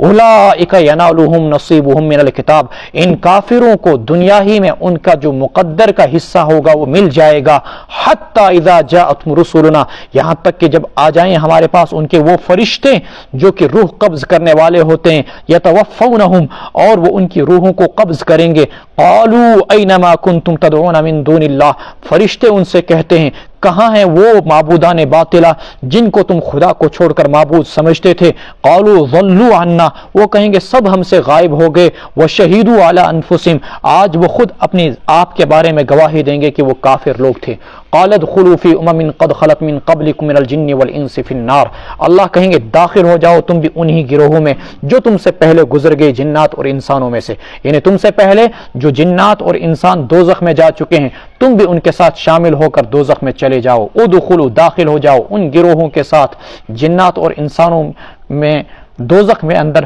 قد خلت من قبلکم جو تم سے پہلے گزر چکے ہیں اب ہوتا کیا ہے جب مصیبتیں ہوتی ہیں جب پریشانیاں ہوتی ہیں ایسے موقع پر مصیبت میں اگر آپ کو دلداری کی جائے دلاسا دیا جائے تسلی دی جائے تو مصیبتیں ہلکی پڑ جاتی ہیں لیکن مصیبتوں کے وقت اگر آپس میں لڑائیاں ہوں مصیبتوں کے وقت اگر آپس میں جھگڑے اور فسادات ہوں اس سے غم دوگنا ہو جاتا ہے جہنم میں اس سے بڑھ کر کوئی مصیبت نہیں ہوگی کہ جہنمی آگ کے اندر جل رہے ہوں گے لیکن ساتھ ساتھ میں یہ مصیبت وہاں آپس میں ایک دوسرے کے ساتھ لڑ بھی رہے ہوں گے بھیڑ بھی رہے ہوں گے کوئی ان کو تسلی دینے والا اور دلاسا دینے والا نہیں ہوگا یہ دنیا سے اس کا مارن مول گزرو پتر گزرو بوئے گزرو موج گزری سری شیون تعزیتس تسلی دی جاتی ہے غم ہلکا پڑ جاتا ہے اس لیے تو تعزیت مسنون ہے اس لیے عیادت مسنون ہے لیکن جہنم میں نہ تو عیادت کرنے والا کوئی نہ ہی کوئی تسلی اور دلاسا دینے والا ہوگا کلما دخلت امت لعنت اختہا جب بھی کوئی گروہ جہنم میں داخل ہوگا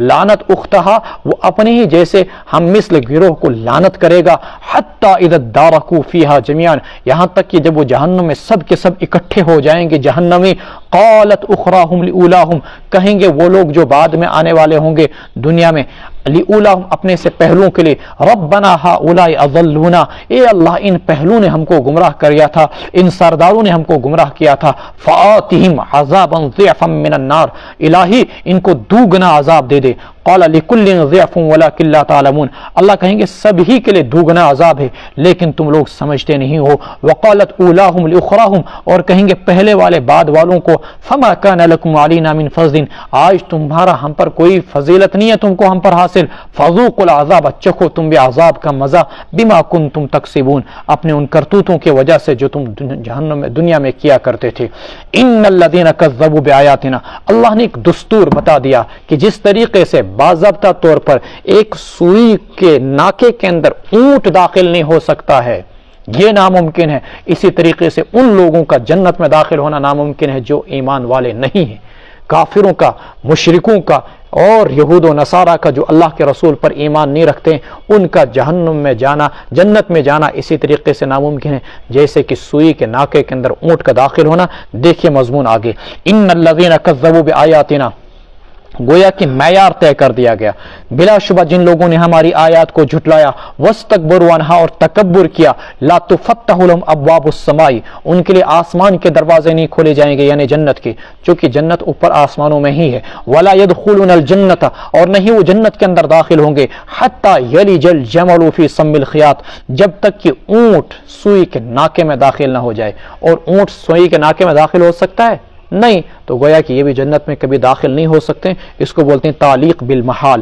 وَكَذَلِكَ نَجْزِي الْمُجْرِمِينَ، اور ایسے ہی ہم مجرموں کو سزا دیں گے. لَهُم مِّن جَهَنَّمَ مِہاد، ان کے لیے بچھونا ہو جہنم میں آگ ہی کا بچھونا ہوگا. وَمِن فَوْقِهِمْ غواش، اور جہنم میں آگ ہی کا اوڑھنا بھی ہوگا.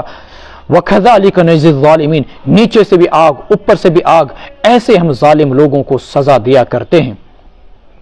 والذین آمنوا وعملوا الصالحات، جن لوگوں نے ایمان لایا اور نیک اعمال کیے. لا نکلف نفسا الا وسعها، ہم نہیں مکلف بناتے کسی انسان کو مگر اس کی وسعت کے بقدر.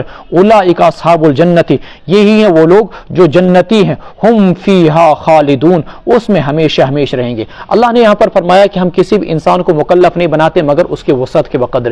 آئیے تھوڑا سا شریعت کے احکامات کا جائزہ لیں کہ اللہ نے کتنی نرمی رکھی ہے شریعت کے احکام میں.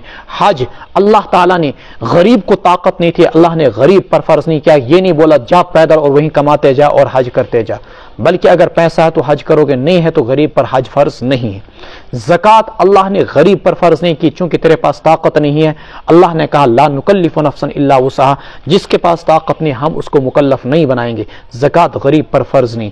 اللہ تبارک و تعالیٰ نے نماز فرض کی تو کہا اگر بیمار ہو کھڑے ہو کر نہیں پڑھ سکتے ہو بیٹھ کر پڑھو، بیٹھ کر نہیں پڑھ سکتے ہو لیٹ کر پڑھو، لیٹ کر نہیں پڑھ سکتے ہو اشارے سے پڑھو. اگر وضو کرنے پر قادر نہیں ہو تو تیمم کرو. روزہ اگر بیمار ہو تو مت رکھو، بعد میں رکھ لینا. مسافر ہو مت رکھو، بعد میں رکھ لینا. اور اسی طریقے سے شیخ فانی ہو تو تمہیں کوئی ضروری نہیں ابھی روزہ رکھنا، بعد میں رکھ سکتے ہو. الغرض شریعت کے جتنے بھی احکام ہیں ہر حکم میں اللہ تعالیٰ نے نرمی اور سہولت رکھی ہے. لا نکلف نفسا الا وسعها وَنَزَعْنَا مَا فِي صُدُورِهِمْ، ہمارے یہاں شہروں کے اندر اور دیہاتوں کے اندر بھی اللہ تعالیٰ نے لوگوں کو دولت سے نوازا ہے. یاد رکھیے اگر ایک انسان کے پاس دنیا کی ہر ایک نعمت موجود ہو لیکن گھر میں اتفاق نہ ہو، مشاسن ساری نعمتیں بے مزہ ہو جاتی ہیں، کرکرا ہو جاتا ہے مزہ اگر گھر میں اتفاق نہ ہو. اللہ نے فرمایا کہ جنت میں جانے کے بعد جہاں تمہیں جنت کی ساری نعمتوں سے نوازا جائے گا تو ان لوگوں کے درمیان جن کا کہ آپس میں دنیا میں کسی بھی قسم کا کوئی جھگڑا رہا ہوگا پہلے ان کی صلح کرائی جائے گی، ان کے دلوں سے کدورتیں نفرتیں دور کی جائیں گی. وہ جنت میں اس حال میں جائیں گے کہ ان کی آپس میں ایک دوسرے سے بہت محبت ہوگی. وَنَزَعْنَا مَا فِي صُدُورِهِم مِّن غِلٍّ، اور ہم نکال لیں گے جو کچھ بھی ان کے دلوں کے اندر ہوگا. من غِلٍّ، کینہ کدورت. تجری من تحت الانہار، ان کے نیچے نہریں بہتی ہوں گی. وقالوا الحمد للہ، اور وہ کہیں گے تمام تر تعریفیں اس اللہ کے لیے جس نے ہم کو اس کی طرف رہنمائی کی، جس نے ہم کو اس کی ہدایت دی. ابواب المظالم والقصاص، بخاری شریف کے اندر روایت ہے کہ پل صراط سے کراس کرانے کے بعد اللہ تبارک و تعالیٰ اہل جنت کو روکیں گے. جس کے ساتھ جو لڑائی ہوگی، جس کے ساتھ جو اتفاقی یا ناراضگی ہوگی، ان کی قدورتوں کو ناراضگیوں کو پہلے دور کرایا جائے گا، پھر ان کو جنت کے اندر محبت کے ساتھ ڈالا جائے گا کہ وہ آپس میں بھائی بھائی ہوں گے. اخوانا علی سرر متقابلین. حضرت علی رضی اللہ تعالیٰ عنہ کے خلاف ایک جنگ میں حضرت طلحہ رضی اللہ تعالیٰ عنہ اور حضرت زبیر رضی اللہ تعالیٰ عنہ بھی آئے تھے جنگ جمل کے اندر. حضرت علی رضی اللہ تعالیٰ عنہ فرمایا کرتے تھے مجھے امید ہے اللہ کے ذات سے میں زبیر اور طلحہ بھی انہی لوگوں میں سے ہوں گے جنہیں اللہ تبارک و تعالیٰ پہلے صلح کرائے گا پھر جنت کے اندر داخل کرائے گا. وما كنا لنهتدي لولا ان هدانا اللہ، اور ہم نہیں ہدایت پا سکتے تھے اگر اللہ ہم کو ہدایت نہ دیتا. لقد جاءت رسول ربنا بالحق، آئے ہمارے پاس ہمارے رب کے فرشتے حق لے کر. ونودوا ان تلکم الجنہ، اہل جنت کو آواز دی جائے گی یہ رہی وہ جنت اورثتموها جس کا تمہیں وارث بنایا گیا ہے بما کنتم تعملون تمہارے اعمال کی وجہ سے. ونادى اصحاب الجنت اصحاب النار ان قد وجدنا، اور جنتی لوگ جہنمیوں کو آواز دیں گے تحقیق کہ ہم نے پا لیا ما وعدنا، جو کچھ ہمارے رب نے ہمارے ساتھ وعدہ کیا تھا سچ، ہم نے اپنے رب کے وعدے کو سچا پایا. فهل وجدتم ما وعد ربكم حقا، تو کیا تمہارے ساتھ تمہارے رب نے جو وعدہ کیا تھا تم نے اس کو سچ پایا. قالوا نعم، تو جہنمی بولیں گے ہاں. فاذن مؤذن بینہم، ایک آواز دینے والا آواز لگائے گا جو کہ فرشتہ ہوگا ان کے درمیان. اللہ کی لعنت ہو ظالموں پر. الذین یصدون عن سبیل اللہ، جو اللہ کے راستے سے روکا کرتے تھے اور اللہ کی راہ میں کجیاں تلاشا کرتے تھے، خامیاں ڈھونڈا کرتے تھے. وہم بالآخرۃ کافرون، اور یہی لوگ آخرت کے انکاری تھے. دیکھیے جنت اور جہنم کے بیچ ایک دیوار ہوگی. جہنم کی دیوار کی موٹائی کے سلسلے میں ترمذی میں روایت آتی ہے کہ کہ وہ اتنی موٹی دیوار ہوگی کہ 40 سال اس دیوار کو اوپر سے یہاں سے وہاں تک کراس کرنے میں لگیں گے. ایسا موٹ ایش جہنم دیوار. لیکن اللہ کی قدرت کی اس جہنم کی دیوار کے بیچ میں کچھ دریچے ہوں گے، کچھ کھڑکیاں ہوں گے جہاں سے اہل جنت ان سے مخاطب ہوں گے، اور اللہ تبارک و تعالیٰ کے لیے کوئی بعید نہیں ہے کہ وہ گفتگو اللہ تعالیٰ ان کی کیسے کرائیں گے. بہرحال اہل جنت اہل جہنم سے خطاب کریں گے اور ان کے باضابطہ طور پر ان سے سوالات کریں گے. یہاں پر تو صرف اتنا سوال آیا کہ کیا تم نے اس وعدے کو جو تم نے رب نے تمہارے ساتھ کیا تھا اس کو سچ پایا؟ وہ کہیں گے ہاں سچ پایا. لیکن دوسری جگہ آتا ہے ما سلککم فی سقر فی جنات یتساءلون عن المجرمین، کس چیز نے تم کو دوزخ میں پہنچایا؟ وہ بولیں گے لم نکو من المصلین، ہم نمازی نہ تھے. وَلَمْ نَكُ نُطْعِمُ الْمِسْكِينَ، غریبوں کو کھانا نہ کھلایا کرتے تھے. وَكُنَّا نَخُوضُ مَعَ الْخَائِضِينَ، مذاق اڑانے والوں کے ساتھ، شریعت کا مذاق اڑانے والوں کے ساتھ ہم بھی شریعت کا مذاق اڑایا کرتے تھے. ہمارے اسی استہزاء اور خندے نے ہم کو دوزخ میں پہنچا دیا. وَبَيْنَهُمَا حجاب، اور ان کے درمیان یعنی جنتیوں اور جہنمیوں کے درمیان ایک آڑ ہوگی، ایک رکاوٹ ہوگی. اب یہ جو جنت و جہنم کی دیوار ہے، اس دیوار کے اوپری والے حصے کو بولتے ہیں آراف. جنت و جہنم کے بیچ جو دیوار ہے، اس دیوار کے اوپر والے حصے کو بولتے ہیں آراف. اس آراف پر وہ لوگ ہوں گے جن کی نیکیاں اور جن کے گناہ برابر ہوں گے، جن کی نیکیاں اور جن کے گناہ برابر ہوں گے. وہ کبھی اہل جنت کو دیکھیں گے تو خوش ہوں گے، اور کبھی اہل جہنم کو دیکھیں گے تو مغموم اور پریشان ہوں گے. لیکن فائنلی اللہ رب العزت ان پر رحم و کرم فرما کر ان کو بھی جنت کے اندر داخل کر دے گا. وعلی الاعراف، یہ بھی گفتگو کریں گے جہنمیوں سے. اللہ تبارک و تعالیٰ ان کی ساری گفتگو کو یہاں پر نقل کر رہے ہیں. وعلی الاعراف، اور آراف پر کچھ لوگ ہوں گے یعرفون کلا بسیماہم، جو سبھی کو ان کی پہچان سے، ان کی نشانیوں سے، ان کی علامتوں سے پہچان رہے ہوں گے، جنتیوں کو بھی اور جہنمیوں کو بھی. کیوں؟ اس لیے کہ جنتیوں کے چہرے وجوہ یومئذ مسفرہ، چمکتے دمکتے ہوں گے. یوم تبیض وجوہ، سفید ہوں گے ان کے چہرے، اور جہنمیوں کے چہرے وتسود، چہرے سیاہ ہوں گے. وتسود وجوہ ترحقها قطرہ، کالے اور سیاہ ہوں گے. وَنَادَوْا أَصْحَابَ الْجَنَّةِ، اور پکاریں گے وہ جنتیوں کو، ان سلام علیکم، کہ سلامتی ہو تم پر. لم يدخلوها، وہ ابھی جنت کے اندر داخل تو نہیں ہوئے ہوں گے آراف والے، لیکن وہم یطمعون، وہ جنت میں داخلے کے مشتاق ہوں گے، امیدوار ہوں گے. وَإِذَا صُرِفَتْ أَبْصَارُهُمْ، اور جب ان کی نگاہیں پھیری جائیں گی تلقاء اصحاب النار، دوزخیوں کی طرف، قالوا، وہ بولیں گے ربنا لا تجعلنا مع القوم الظالمین، اے ہمارے رب ہم کو ظالم لوگوں کے ساتھ شامل نہ فرمانا. ونادى اصحاب الاعراف رجالا يعرفونهم بسيماهم، اور پکاریں گے آراف والے کچھ لوگوں کو جنہیں وہ پہچانتے ہوں گے ان کی نشانیوں سے، علامتوں سے.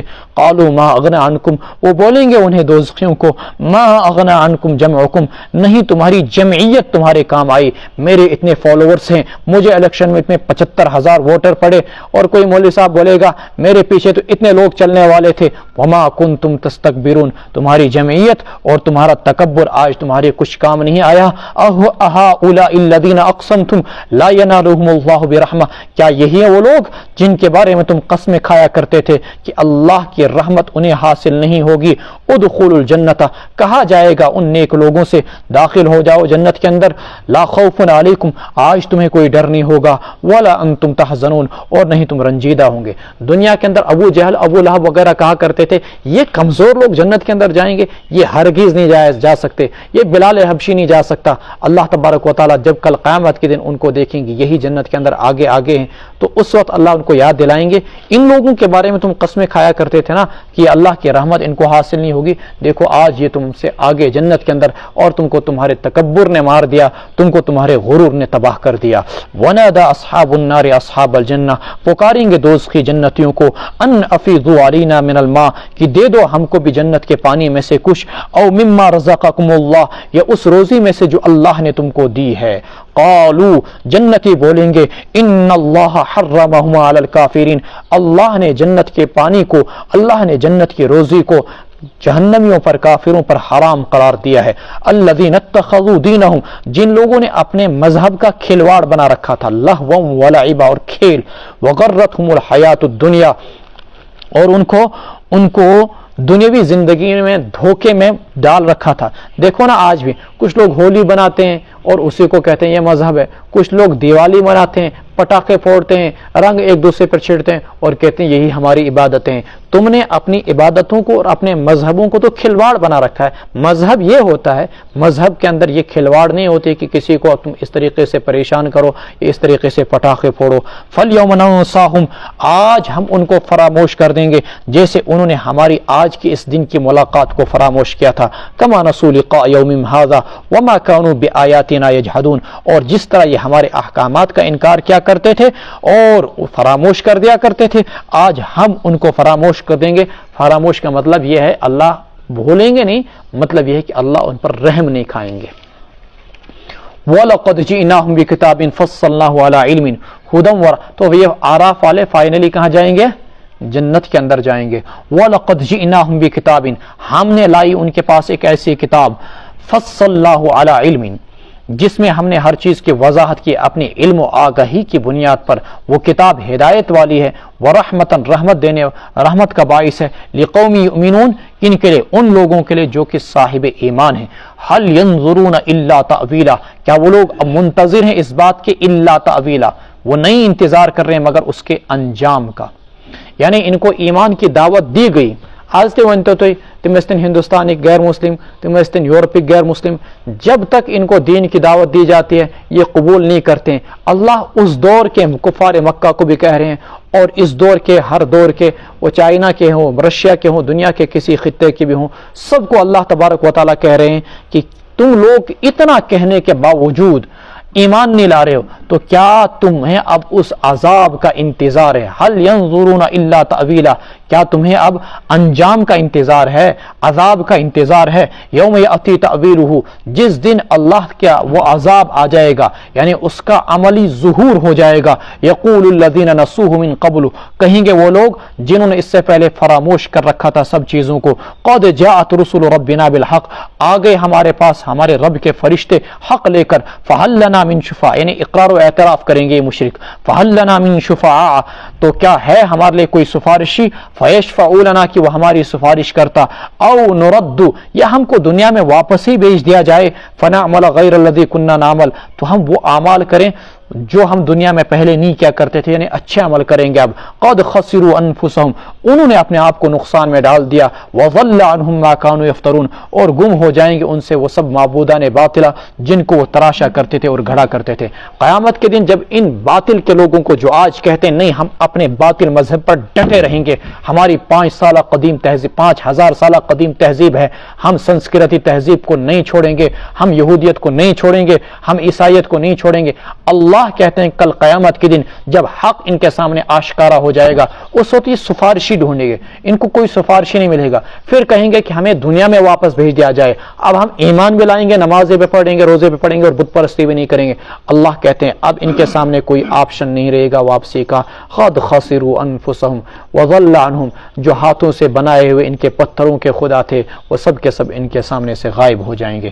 ان ربکم اللہ الذی خلق السماوات والارض فی 6 ایام یقیناً تمہارا رب وہ اللہ ہے، نہ کہ یہ معبودان باطلہ جن کی تم پوجا کرتے ہو، جس اللہ نے آسمانوں کو پیدا کیا اور زمینوں کو پیدا کیا 6 دنوں میں، ثم استوى علی العرش پھر وہ اللہ جلوہ فرما ہو گیا عرش پر، یغشی اللیل النہار ڈھانپ دیتا ہے رات کو دن سے، یطلبہ حثیثا رات دن کو جلد آ پکڑتی ہے، والشمس یہ حثیثاً جلد، والشمس والقمر اور اسی اللہ نے چاند کو پیدا کیا، سورج کو پیدا کیا، والنجوم اور ستاروں کو پیدا کیا، مسخرات بامری درا حالے کہ سب کے سب فرما بردار ہیں اللہ ہی کے حکم کے، الا لہ الخلق والامر اللہ ہی نے پیدا کیا ہے، والامر تو حکم بھی اللہ ہی کا چلے گا، تبارک اللہ رب العالمین بڑا بابرکت بڑی بابرکت اللہ کی ذات جو سارے جہانوں کو پالنے والی ہے، پروردگار ہے رب العالمین۔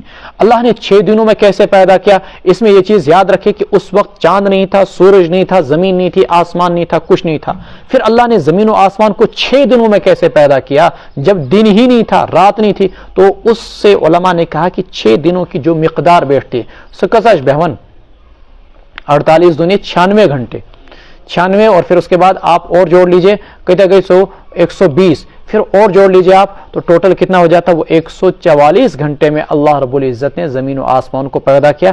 مراد یہ مقدار ہے، اس وقت چاند و سورج موجود نہیں تھا، تو آپ یہ نہ مراد لیں کہ جیسے آج کا دن اور آج کی رات اس طریقے سے یہ چیز مراد نہیں۔ اور دن اور رات کا یہ جو نظام ہمارا ہے یہ تو صرف اس کرۂ ارض کے اندر ہے، اس کرۂ ارض سے آپ باہر نکل جائیں تو وہاں پر تو یہ دن اور رات کا نظام آج بھی موجود نہیں ہے، یغشی اللیل النہار، بلکہ آج زمین ہی کے قطب شمالی میں آپ چلے جائیں تو 6 مہینے کا دن اور 6 مہینے کی رات ہے۔ ثم استوى على العرش، پھر اللہ عرش پر مستوی ہو گیا۔ یہ ایسے تو بزمتش بول معرکۃ الآرا جملہ، عرش پر مستوی، یہاں پر کچھ لوگوں نے اس کو ایک ایسا مسئلہ بنا دیا کہ اس کو اتنا ہائی لائٹ کیا گیا جیسے کہ پورے ایمان کا دار و مدار استوا علی العرش کے مسئلے پر ہو۔ اس عرش استوا کے معنی عربی میں آتے ہیں سیدھا ہونے کے، استوا کے معنی آتے ہیں کھڑے ہونے کے، اور استوا کے معنی آتے ہیں قائم ہونے کے، استوا کے معنی آتے ہیں اسی طریقے سے بیٹھنے کے۔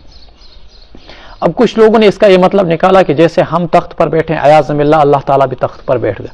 ہرگز یہ مطلب نہیں، چونکہ اللہ کا جسم نہیں، جسم کے محتاج ہم ہیں، اللہ جسم کا محتاج نہیں۔ اللہ زمان و مکان کی حدود سے باہر ہے، اللہ زمان و مکان کی حدود سے باہر ہے، قیود سے باہر ہے۔ یہ زمان یہ مکان ہمارے لیے، اللہ زمان و مکان کی حدود و قیود سے باہر ہے۔ اب استوا علی العرش کا متأخرین نے تو یہ مطلب نکالا کہ اللہ نے اپنے احکامات کو جاری کرنا شروع کیا، آرڈر دینے شروع کیے۔ متقدمین نے یہ کہا، پرانے لوگوں نے، کہ بس اللہ ہی بہتر جانتا ہے اس کا کیا صحیح مطلب ہے، ہم اس کے لفظی معنی تو جانتے ہیں اللہ عرش پر مستوی ہو گیا، لیکن اس کی مراد کیا ہے یہ متشابہات میں سے، اور ہم ایسی چیزوں کے پیچھے پڑتے نہیں۔ یغشی اللیل النہار، دن کے بعد رات، رات کے بعد دن، چاند سورج، نظام سسٹم، یہ سارا چلانے والا اللہ۔ الا لہ الخلق والامر، جب مخلوق اللہ کی تو آرڈر بھی اللہ کا چلے گا، عبادت بھی اسی کی ہوگی۔ ایسا نہیں ہو سکتا کہ مخلوق کسی اور کی ہو اور بندگی اور پرستش کسی اور کی ہو۔ ادعوا ربکم تضرعا وخفیہ، مانگو تم اپنے رب سے تضرعا گڑ گڑا کر، وخفیا آہستہ آہستہ، انہ لا یحب المعتدین، اللہ تعالیٰ حد تجاوزی کرنے والوں کو پسند نہیں فرماتے ہیں۔ یہاں اللہ تبارک و تعالیٰ نے دعا کے احکامات بتائے۔ دعا کے احکامات کیا ہیں؟ سب سے پہلے یہ کہ تم مانگو، اللہ نے یہ نہیں کہا اقرؤ کہ تم پڑھو دعا یا کلمات، میں کہتا ہے سمجھ، اللہ نے یہ نہیں کہا کہ تم، بلکہ اللہ نے کیا کہا؟ مانگو۔ دو کہا اگر ہم آہستہ بولیں گے اللہ تب بھی سنتا ہے، اگر ہم زور سے بولیں گے اللہ تب بھی سنتا ہے۔ جب اللہ آلریڈی آہستہ سنتا ہے تو ہم کو زور سے بولنے کی ضرورت ہی کیا ہے؟ اس لیے کہا گیا تضرعا وخفیہ، چپکے چپکے، ٹھیک ہے، تضرعا گڑ گڑا کر، عاجزی کے ساتھ اللہ تعالیٰ سے دعا کی جائے۔ ہمارے یہاں ہندوستان اور پاکستان کے اندر یہ جو ایک رواج ہے کہ نمازوں کے بعد جہری دعا کی جاتی ہے، زور زور سے دعا کی جاتی ہے، حقیقتاً یہ دعائیں مانگی نہیں جاتی، یہ دعا امام صاحب چند الفاظ پڑھتا ہے، مقتدیوں کچھ سمجھ میں نہیں آتا، وہ بھی آمین آمین پڑھتے ہیں، امام صاحب دعا پڑھتا ہے، تو ہم لوگ دعائیں مانگتے نہیں، ہم دعائیں پڑھتے ہیں۔ امام صاحب دعا پڑھن اس تشخیص پہ کہ آمین پڑھن، نہ دماغ آسن حاضر نہ سون دماغ آسن حاضر، اللہ یہ کہ کوئی عالم ہو، سبھی ائمہ کی میں بات نہیں کر رہا ہوں، اکثر ایسا ہو جاتا ہے، امام صاحب دعا پڑھ رہا ہے ربنا لا تؤاخذنا ان نسینا واعف عنا واغفر لنا وارحمنا انت مولانا فانصرنا علی القوم الکافرین فانصرنا علی القوم الظالمین۔ اب اعلیٰ کو اگر لی پڑھ دیا تو اس کا مطلب یہ ہوتا ہے خدایا کافروں کی مدد فرما ہمارے خلاف، اور ایشن پتہ ہے ایسا بہت سارے لوگ ایسی دعائیں کرتے ہیں۔ اللہم اجرنا من النار، اللہ ہم کو دوزخ کی آگ سے بچا۔ کچھ لوگ پڑھتے ہیں اللہم اجرنا من النار، تو دعا کا مطلب ہی بدل جاتا ہے۔ تو دعائیں پڑھی نہیں جانی چاہیے، دعائیں مانگی جانی چاہیے۔ ادعوا ربکم تضرعا گڑ گڑا کر، چپکے چپکے۔ اللہ تعالیٰ دعاؤں میں حد تجاوزی کرنے والوں کو پسند نہیں فرماتے، یعنی ایسی دعا نہیں مانگنی چاہیے جو انسان مطلب عجیب یہ کہے کہ اللہ تو نے اپنے رسول کو عرش پر بلایا تھا، مجھے بھی عرش پر بلا، خدا مجھے چاند پر زمین دے دے باضابطہ 10 پلاٹ تاکہ میں وہاں پر مکان بناؤں۔ اب اس قسم کی دعا لا یحب المعتدین، مجھے زمین کے سارے خزانے دے، لا یحب المعتدین۔ اپنی حدود کے مطابق دعا مانگنی چاہیے۔ ایک بچے سے حفظ تو ہو نہیں رہا ہے، 5 سال ہو گئے حفظ کرتے، اور دعا کر رہا ہے خدایا مجھے انور شاہ کشمیری بنا دے، ابن حجر اسقلانی بنا دے۔ پہلے حافظ تو بن جاؤ بھائی، قرآن تو حفظ کر لو، قرآن حفظ ہو نہیں رہا 5 سال سے، اور مجھے ابن حجر اسقلانی بنا دے، امام ابو حنیفہ بنا دے۔ کوئی تھوڑا سا سٹیج وائز درجہ بدرجہ دعا مانگو، پھر اس کے بعد اللہ علم نافع عطا فرما، اللہ وہ عطا فرما وغیرہ وغیرہ۔ اب سیدہ یہ دعا کریں مجھے امام بخاری بنا دے، امام ابو حنیفہ بنا دے، یہ دعاؤں کے اندر حد تجاوزی ہے۔ وَلَا تُفْسِدُوا فِي الْأَرْضِ بَعْدَ إِصْلَاحِهَا، اور زمین میں فساد مت مچاؤ، بعد اصلاحها، اصلاح کے بعد، وَادْعُوهُ خَوْفًا وَطَمَعًا، اور اللہ ہی سے مانگو تم، خوفاً ڈر ڈر کر، وطمعاً اور امیدوار بن کر، ان رحمت اللہ قریب من المحسنین، یقیناً اللہ کی رحمت نیکوکاروں کے زیادہ قریب ہے۔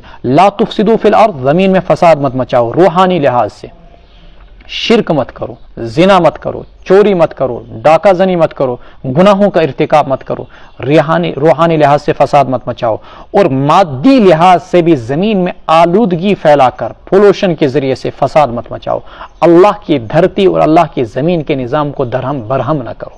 دیکھیں نا یہاں پر بائی پاس بن گئی، یہاں پر باضابطہ طور ریلوے ٹریک بن گیا، تو ادھر ادھر سے لوگوں کے ہزاروں کنال زمین ایسی ہے جو پانی کے زد میں آ گئی، وہ بیچارے اب وہاں پر کچھ اگانے سے عاجز و قاصر ہیں۔ اللہ کے نظام کے ساتھ جب چھیڑ چھاڑ کی جائے گی تو پھر زلزلے بھی آئیں گے۔ اللہ نے قرآن کریم کے اندر پہاڑوں کو کہا کہ اس کو میں نے زمین کے لیے میخ بنایا، اب جب میخ نکال لی جائے گی پھٹا ادھر ادھر ہلے گا۔ جن جگہوں پر پہاڑوں کو ہٹا دیا جاتا، پورے پہاڑ ختم کر دیے جاتے ہیں، وہاں پر زلزلوں کے اندیشے زیادہ ہیں شریعت کے نقطۂ نظر سے۔ وَادْعُوهُ خَوْفًا وَطَمَعًا، ڈر ڈر کر اللہ سے دعا کرو اور امیدوار اور مشتاقوار بن کر۔ ان رحمت اللہ قریب من المحسنین وَهُوَ الَّذِي يُرْسِلُ الرِّيَاحَ، کون ہے وہ اللہ، کون ہے وہ جو ہواؤں کو بھیجتا ہے، بھیجنے والی ذات صرف اللہ کی ہے۔ وَهُوَ الَّذِي، وہی تو وہ اللہ ہے، الَّذِي يُرْسِلُ الرِّيَاحَ، جو ہواؤں کو بھیجتا ہے، بُشْرًا، خوشخبری کے طور پر، بین یدی رحمتی، اپنی رحمت کے برسانے سے پہلے یعنی بارش سے پہلے، حتی اذا اقلت سحابا ثقالا، یہاں تک کہ ہوائیں بھاری بادلوں کو اٹھاتی ہیں، سقناہ، ہم ان کو ہنکاتے ہیں، لبلد میت، خشک علاقے کی طرف، فانزلنا به الماء، پھر ہم اس پانی کے ذریعے سے، ان بادلوں کے ذریعے سے پانی اتارتے ہیں، فاخرجنا به من كل الثمرات، پھر ہم اس کے ذریعے سے ہر قسم کے پھل نکالتے ہیں، كذلك نخرج الموتى، اسی طریقے سے ہم مردوں کو بھی زمین سے نکالیں گے، لعلكم تذکرون، تاکہ تم نصیحت حاصل کرو۔ اللہ یہاں پر ایک نظام بیان کر رہے ہیں کہ زمین کو پانی کی ضرورت ہے، تو اللہ رب العزت ہر سیکنڈ میں ہزاروں ٹن، لاکھوں ٹن، کروڑوں ٹن پانی جو ہے بھاپ کی شکل میں سمندر سے اٹھاتا ہے، پھر اللہ تعالیٰ باضابطہ طور پر ہواؤں کو اس کام میں لگاتے ہیں کہ وہ اس بھاپ کو جو کہ بادل کی شکل اختیار کرتا ہے، وہ ہوائیں اس بادل کو ہنکاتی ہیں، پھر آ کر وہ پہاڑوں پر برف کی شکل میں اور زمین پر پانی کی شکل میں، اور جہاں پر کھیتی باڑی ہو وہاں پر زیادہ، جہاں پر کھیتی باڑی نہ ہو وہاں پر کم۔ یہ کون ہے نظام چلانے والا؟ یہ سارا کا سارا نظام چلانے والا اللہ رب العزت ہے۔ فرمایا کہ بندے یہ سارا نظام تمہارے لیے بنایا، اور پھر ہم زمین سے اس پانی کے ذریعے سے فصلیں اگاتے ہیں، اسی طریقے سے جس طریقے سے مردہ زمین سے ہم فصلوں کو اگاتے ہیں، اسی طریقے سے ہم کن کو نکالیں گے؟ انسانوں کو بھی قبروں سے کل قیامت کے دن نکالیں گے۔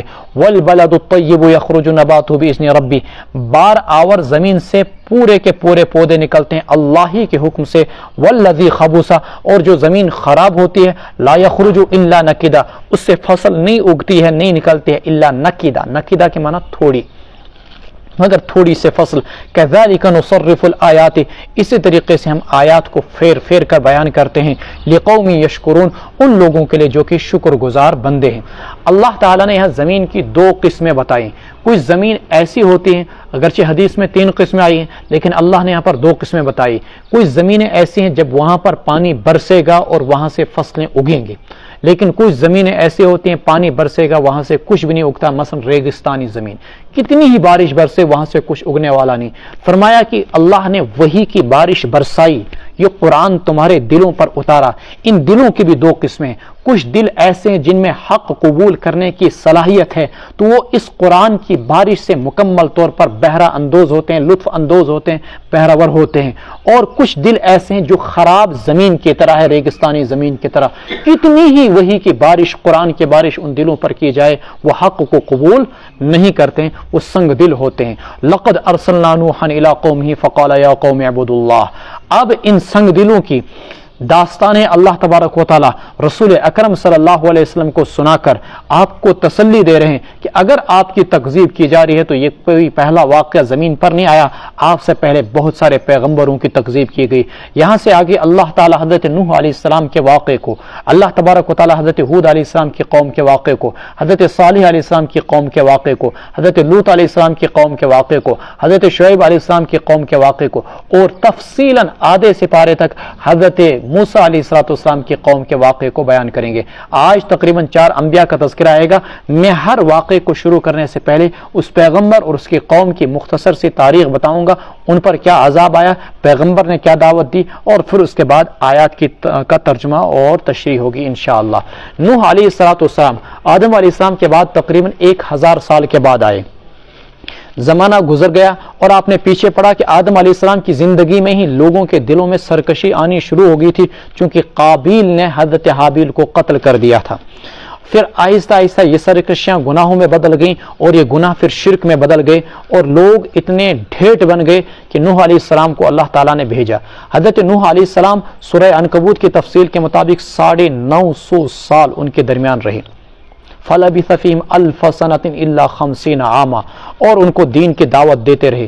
سورہ نوح میں آپ پڑھیں گے کہ دعوت کا جواب انہوں نے کانوں میں انگلیاں ڈال کر دیا، کانوں کے اندر روئی ٹھونسی اور اپنے اوپر کپڑا ڈالا۔ وَاسْتَغْشَوْا ثِيَابَهُمْ وَأَصَرُّوا وَاسْتَكْبَرُوا اسْتِكْبَارًا ثُمَّ إِنِّي دَعَوْتُهُمْ جِهَارًا ثُمَّ إِنِّي أَعْلَنْتُ لَهُمْ وَأَسْرَرْتُ لَهُمْ إِسْرَارًا۔ حضرت نوح علیہ السلام نے نرمی سے، گرمی سے، اعلانیہ چھپ کر ہر طریقے سے قوم کو سمجھایا۔ سمجھاتے سمجھاتے تھک گئے، لیکن 950 سال کے دعوت کا نتیجہ یہ نکلا۔ ایک روایت کے مطابق 80 لوگوں نے ایمان لایا، اور ایک روایت کے مطابق صرف 40 لوگوں نے ایمان لایا۔ نوح علیہ السلام انہیں بولتے کہ یہ شرک گمراہی ہے، وہ کہتے کہ اشن ڈیلیمت کے سوئی شک ڈیلیمت، اشن گمراہ کے سوئی شک گمراہ گمت۔ حضرت نوح علیہ السلام ان کی باضابطہ طور پر گویا کہ ایک قسم کی منت کرتے، سماجت کرتے ان کو، اور منت سماجت کر کے ان کو کہتے کہ گمراہی کی راہوں کو چھوڑ کر اللہ کی راہ پر آؤ، میں تمہارا خیر خواہ ہوں، میں تمہارا کوئی دشمن نہیں ہوں۔ لیکن وہ آگے سے حضرت نوح علیہ السلام ہی کو دھمکی دیتے۔ 19ویں سپارے کے اندر ہے کہ یا نوح لئن لم تنتہی لتکونن من المرجومین، دماغ کھوت سے اگر تو اس دعوت سے باز نہیں آیا تو ہم تجھے پتھروں سے سنگسار کر دیں گے، لتکونن من المرجومین۔ بالآخر نوح علیہ السلام 950 سال کے بعد تنگ آ کر اللہ تبارک و تعالیٰ سے دعا کرتے ہیں، ربی انی دعوتہم جہارا، اللہ میں نے ان کو ہر طرح سے دعوت دی، اعلانیہ بھی، چھپ کر بھی۔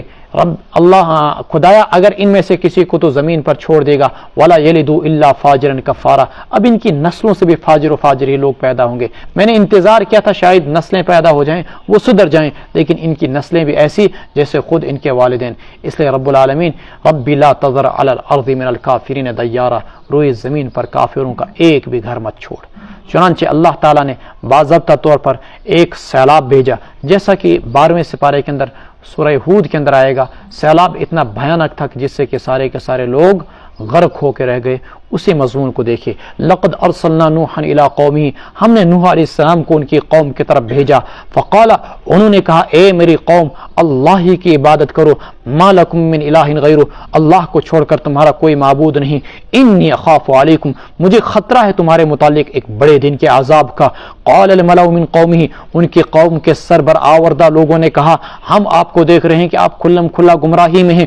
قال یا قوم، کہنے لگے نوح علیہ السلام اے میری قوم، لیس بی ضلالۃ، میں کسی گمراہی میں نہیں ہوں، لیکن میں رسول ہوں رب العالمین کی جانب سے، ابلغکم رسالات ربی، میں تم تک اپنے رب کے پیغامات پہنچاتا ہوں، وانصح لکم، اور میں تمہاری خیر خواہی کرتا ہوں، واعلم من اللہ ما لا تعلمون، اور میں جانتا ہوں اللہ کی طرف سے وہ چیزیں جو تم نہیں جانتے ہو۔ معلوم ہوا کہ دین حق کا جو بھی داعی ہوگا اس کو گالیاں سننے کو ملیں گی، لیکن اس کو آگے سے غصہ نہیں کرنا ہے، نرمی سے ان کی گالیوں کا جواب دینا ہے اور ان کی خیر خواہی کرتے رہنا ہے۔ ایسا نہیں کہ مولوی صاحب کو گالیاں مل گئی اور وہ باضابطہ دشمنی کا محاذ کھڑا ہو گیا، نہیں نہیں، مولوی صاحب کا تو کام یہ ہے چونکہ پیغمبر کا وارث ہے، انصح لکم، گالیاں دینے والوں کے ساتھ بھی تم کو خیر خواہی کے ساتھ پیش آنا ہے، اس کی بھی ان کو بھی دین کا پیغام پہنچانا ہے۔ اوا عجبتم ان جاءکم ذکر من ربکم، کیا تم کو یہ بات تعجب میں ڈالتی ہے ان جاءکم ذکر من ربکم کہ آئی تمہارے پاس نصیحت تمہارے رب کی جانب سے علی رجل منکم تم ہی میں سے ایک شخص پر لینذرکم تاکہ وہ تم کو ڈرائے ولتتقوا اور تم پرہیزگار اختیار کرو اور تاکہ تم پر رحم کیا جائے ولعلکم ترحمون فکذبوہ قوم نے نوح علیہ السلام کو جھٹلایا فانجیناہ ہم نے ان کو بچایا والذین معہ اور ان لوگوں کو جو ان کے ساتھ تھے کشتی کے اندر واغرقنا الذین کذبوا بآیاتنا اور ڈبو دیا غرق کر دیا ہم نے ان لوگوں کو جنہوں نے ہماری آیات کو جھٹلایا تھا انہم کانوا قوما عمین وہ لوگ دل کے اندھے تھے ظاہراً اندھے نہیں تھے دل کے اندھے تھے انہم کانوا قوما عمین حضرت نوح علیہ السلام اب دنیا سے چلے جاتے ہیں اور ان کی نسل سے سام حام یافس 3 بیٹے ہیں ان کے اور پھر باضابطہ طور پر ان کی آگے اولاد چلتی ہے یہ اولاد آگے چلتی ہے اور چلتے چلتے چلتے ایک زمانے کے بعد سام کی نسل سے آس آتے ہیں ارم آتے ہیں اور پھر ان کے آگے 2 بیٹے آتے ہیں ایک کا نام تھا عاد اور دوسرے کا نام تھا سمود عاد اور سمود کی نسل آگے بہت پھیلی اللہ تعالیٰ نے ان کو بے شمار دولت سے نوازا تھا معاشی ترقی سے نوازا تھا جسمانی ترقی سے نوازا تھا یہ بڑے طاقتور قسم کے لوگ تھے قرآن کریم نے ان کی طاقت کے بارے میں صرف 2-3 جگہ 2 جملے بتائے جو کافی ہیں ان کی داستان کو سنانے کے لیے ایک کہ وَثَمُودَ الَّذِينَ جَابُوا الصَّخْرَ بِالْوَادِ وہ ایسے تھے کہ ان کا جیسا دنیا میں کسی کو نہیں دیکھا گیا أَلَمْ تَرَ كَيْفَ فَعَلَ رَبُّكَ بِعَادٍ إِرَمَ ذَاتِ الْعِمَادِ الَّذِينَ طَغَوْا فِي الْبِلَادِ وَثَمُودَ الَّذِينَ جَابُوا الصَّخْرَ فِي الْبِلَادِ لَمْ يُرَ مِثْلُهَا فِي الْبِلَادِ اس جیسی آیت ہے نا وہیں پر کہ ان کا جیسا دنیا میں کسی کو نہیں دیکھا گیا تھا یہ پہاڑوں کو تراش کر پہاڑ ہی کو مکان بنا دیا کرتے تھے اور جہاں پر ہموار زمین ہوتی وہاں پر بڑا شاندار محل کھڑا کرتے لیکن جہاں پر شاندار نہ ہو کہا اس پہاڑ کو کیا گرانا اسی کو اپنا گھر بنا دو اندر سے تراش تراش کر وَكَانُوا يَنْحِتُونَ الْجِبَالَ بُيُوتًا آمِنِينَ محفوظ گھر بنایا کرتے تھے بڑے طاقتور قسم کے حضرت آدم علیہ السلام کے قد کے بارے میں ترمذی میں روایت موجود ہے وہ 60 ہاتھ کے لمبے تھے 60 ہاتھ لمبے تو یہ بھی تو انہی کے نسل تھے زمانہ قریب قریب تھا تو اسی قسم کے طاقتور لوگ یہ بھی تھے درخت کو یوں پکڑ لیا اکھاڑ کے ادھر پھینک دیا ہماری طرح کاٹنا نہیں تھا کوئی آرا لے کر اتنے طاقتور لوگ تھے چٹانوں کو اٹھا کے یوں پھینک دیا کرتے تھے اتنے طاقتور لوگ تھے ما بلغوا معشار ما آتیناہم تم لوگوں کو کس چیز پر غرور ہے ان کو ہم نے جو دولت دی تھی طاقت دی تھی تم تو اس کے 10ویں حصے تک نہیں پہنچے ہو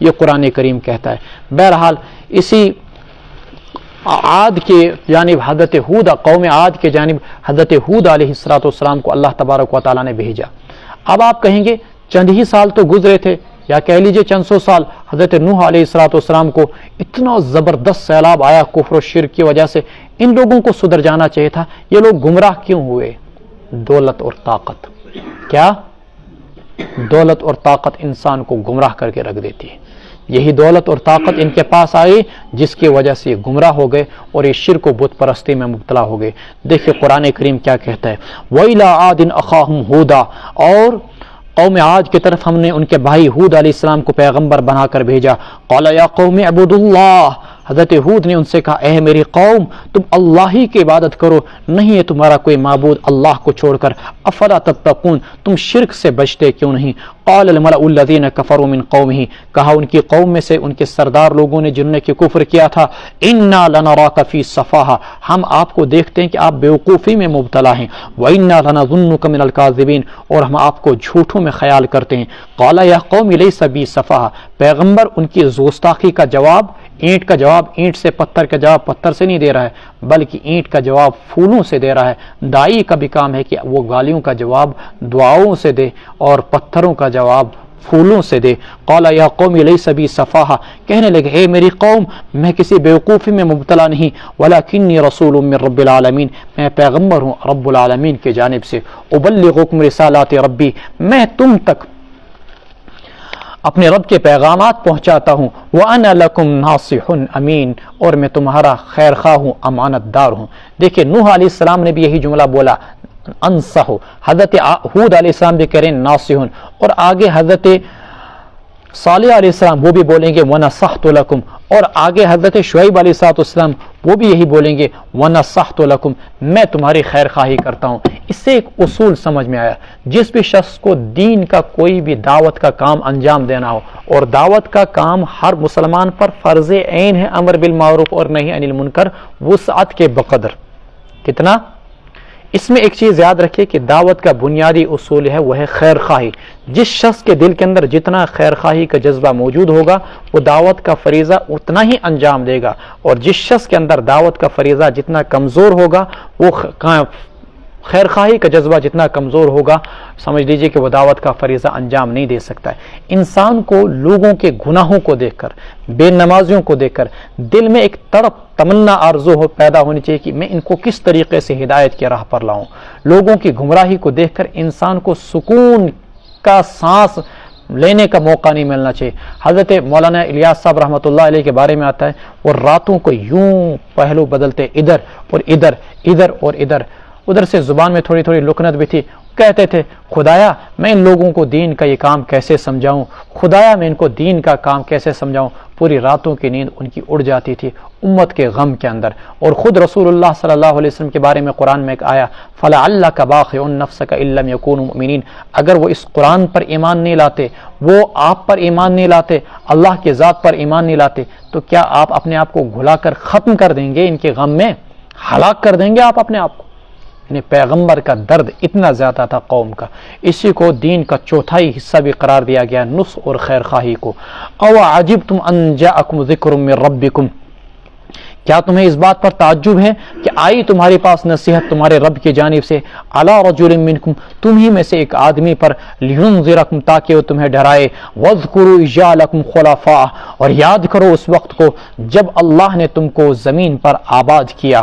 حضرت نوح علیہ السلام کی قوم کے بعد، من بعد قوم نوح، وزادکم فی الخلق بسطہ، اور ڈیل ڈول میں تم کو ان سے بھی بڑا ہوا بنایا، فاذکروا آلاء اللہ لعلکم تفلحون، یاد کرو اللہ تعالیٰ کی نعمتوں کو تاکہ تم کامیاب ہو جاؤ۔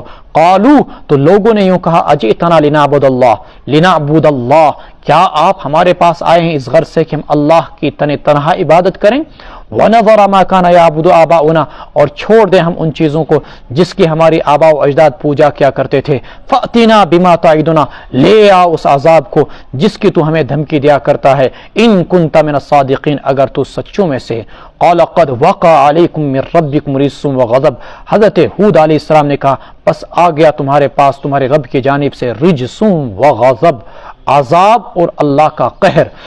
اللہ تبارک و تعالیٰ سورہ حاقہ میں فرماتے ہیں فَأَمَّا ثَمُودُ فَأُهْلِكُوا بِالطَّاغِيَةِ وَأَمَّا عَادٌ فَأُهْلِكُوا بِرِيحٍ صَرْصَرٍ عَاتِيَةٍ سَخَّرَهَا عَلَيْهِمْ سَبْعَ لَيَالٍ وَثَمَانِيَةَ أَيَّامٍ حُسُومًا، اس قوم عاد کو جن کی طرف حضرت ہود علیہ السلام کو اللہ نے مبعوث کیا تھا، اللہ نے ان کو ایک نہایتی تیز ہوا والی آندھی سے، بے لگام آندھی سے اللہ نے ان کو تباہ و برباد کر کے رکھ دیا، ہلاک کر کے رکھ دیا۔ اللہ نے 7 راتیں اور 8 دن مسلسل ان پر یہ ہوا اور آندھی بھیجی۔ ہوا ان کو یوں زمین سے اٹھاتی، آسمان پر اوپر بلندی پر لیتی فضا میں، اور یوں ان کے سر آپس میں ٹکراتے، یہاں تک کہ 8 دن کے بعد اللہ فرماتے ہیں تم ان کو ایسے دیکھو گے جیسے کہ کٹے ہوئے درخت زمین پر پڑے ہوں، کأنہم اعجاز نخل خاویہ، گویا کہ وہ زمین پر کٹے ہوئے درخت ہوں۔ اتجادلوننی فی اسماء، کیا تم مجھ سے جھگڑتے ہو چند ان ناموں کے سلسلے میں، سمیتموہا، جو تم نے رکھ لیے ہیں، انتم وآباؤکم، اور تمہارے آباء و اجداد نے، ما نزل اللہ بہا من سلطان، اللہ نے جس کی کوئی دلیل نہیں اتاری، فانتظروا، انتظار کرو، انی معکم من المنتظرین، میں بھی ہوں تمہارے ساتھ انتظار کرنے والوں میں سے۔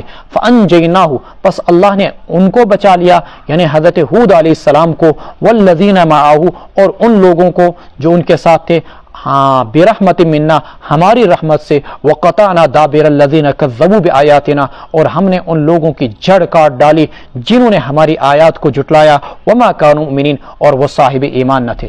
حضرت ہود علیہ السلام کیسے بچ گئے پھر؟ فرماتے ہیں کہ اللہ تعالیٰ نے ان کو اس طریقے سے بچایا کہ ایک حزیرہ تھا، باڑ، مویشی جانوروں کو جہاں پر رکھا جاتا ہے، حضرت ہود علیہ السلام اور اہل ایمان وہاں پر چلے گئے اور اللہ نے ان کے لیے ایک حصار قائم کیا. جیسے کہ آپ دیکھتے ہوں گے پیر وغیرہ یہ بھی حصار قائم کرتے ہیں، تو اس حصار میں وہ رہے جہاں پر وہ ہوا ان پر اثر انداز نہ ہوتی.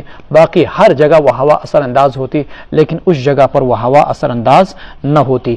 وَإِلَىٰ ثَمُودَ أَخَاهُمْ صَالِحًا، قوم سمود کی طرف ہم نے حضرت صالح علیہ السلام کو پیغمبر بنا کر بھیجا.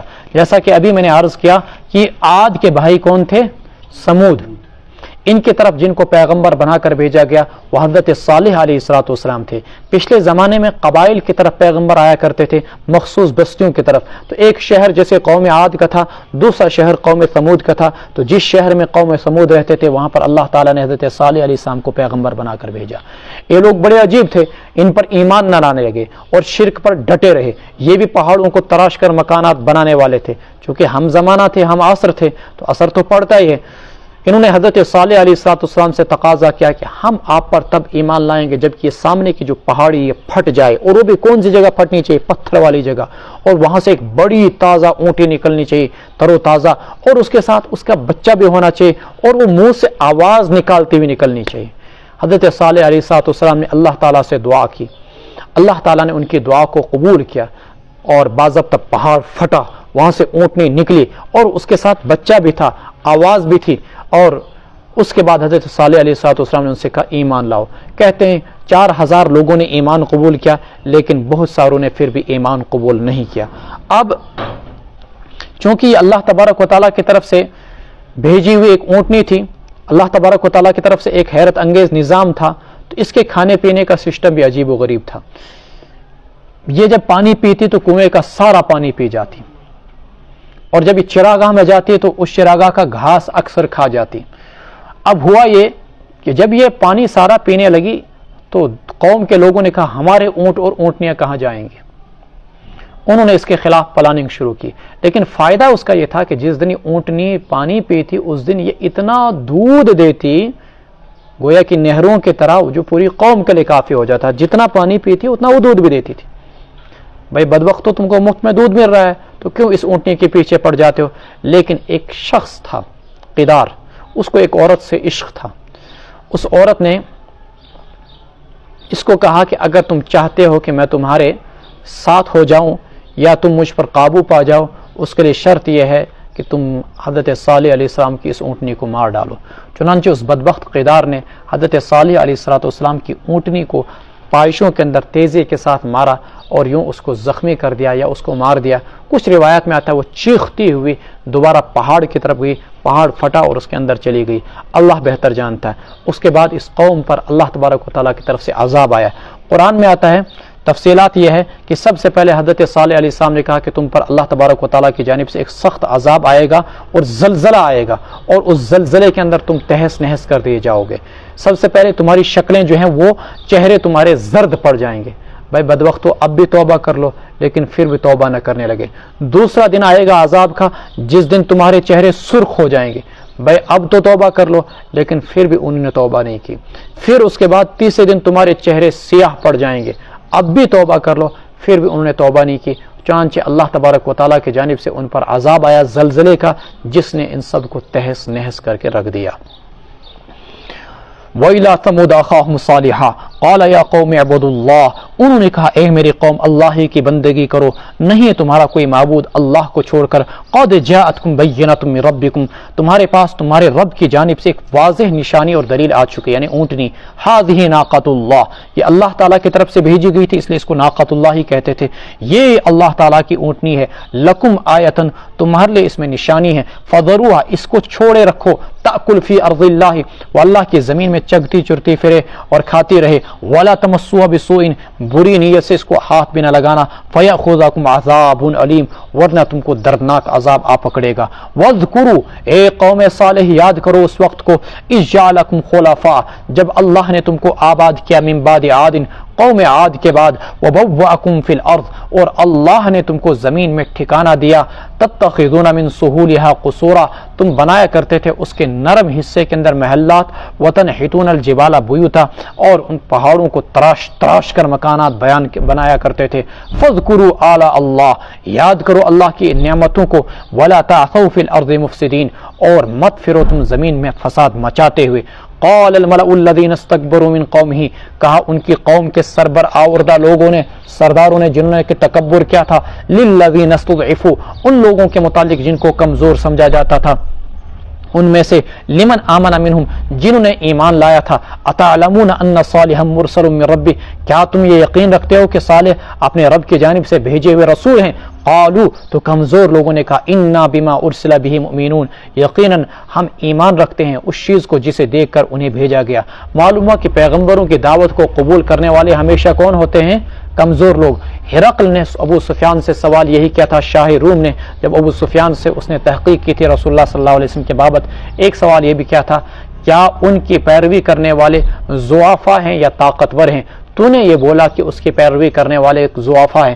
پھر ہرقل نے کہا تھا ہر پیغمبر کی ابتداءً پیروی کرنے والے کمزور ہی لوگ ہوا کرتے ہیں، اور دین کی پیروی کرنے والے ہر زمانے میں اکثر جو ہیں وہ غریبی لوگ ہوتے ہیں، امیر بھی ہوتے ہیں لیکن کم، غریب زیادہ دین کی پیروی کرنے والے ہوتے ہیں، چونکہ ان کے لیے دین کی راہ سے رکاوٹ بننے والی چیز نہ دولت ہوتی نہ اقتدار ہوتا ہے، اور جن کے پاس دولت و اقتدار آ جائے، دولت و اقتدار پھر اکثر لوگوں کو راہ راست سے، راہ ہدایت سے دور کر دیتا ہے۔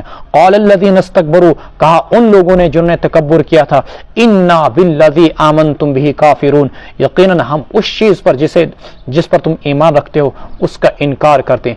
فعقروا الناقۃ، انہوں نے مار دیا اس اونٹنی کو، وعتوا عن امر ربہم، اور اپنے رب کے حکم سے سرکشی کی، وقالوا، اور کہنے لگے، یا صالح ائتنا بما تعدنا، اے صالح لے آ اس عذاب کی جس کی تو ہمیں دھمکی دیا کرتا تھا، لے آ اس عذاب کو، ان کنت من المرسلین، اگر تو واقعتاً رسولوں میں سے ہے۔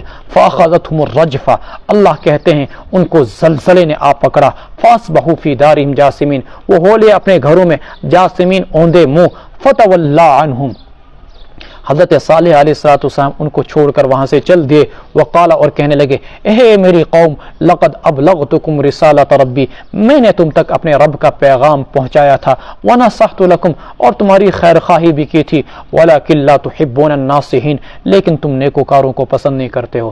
رسول اللہ صلی اللہ علیہ وسلم غزوہ تبوک میں جا رہے ہیں۔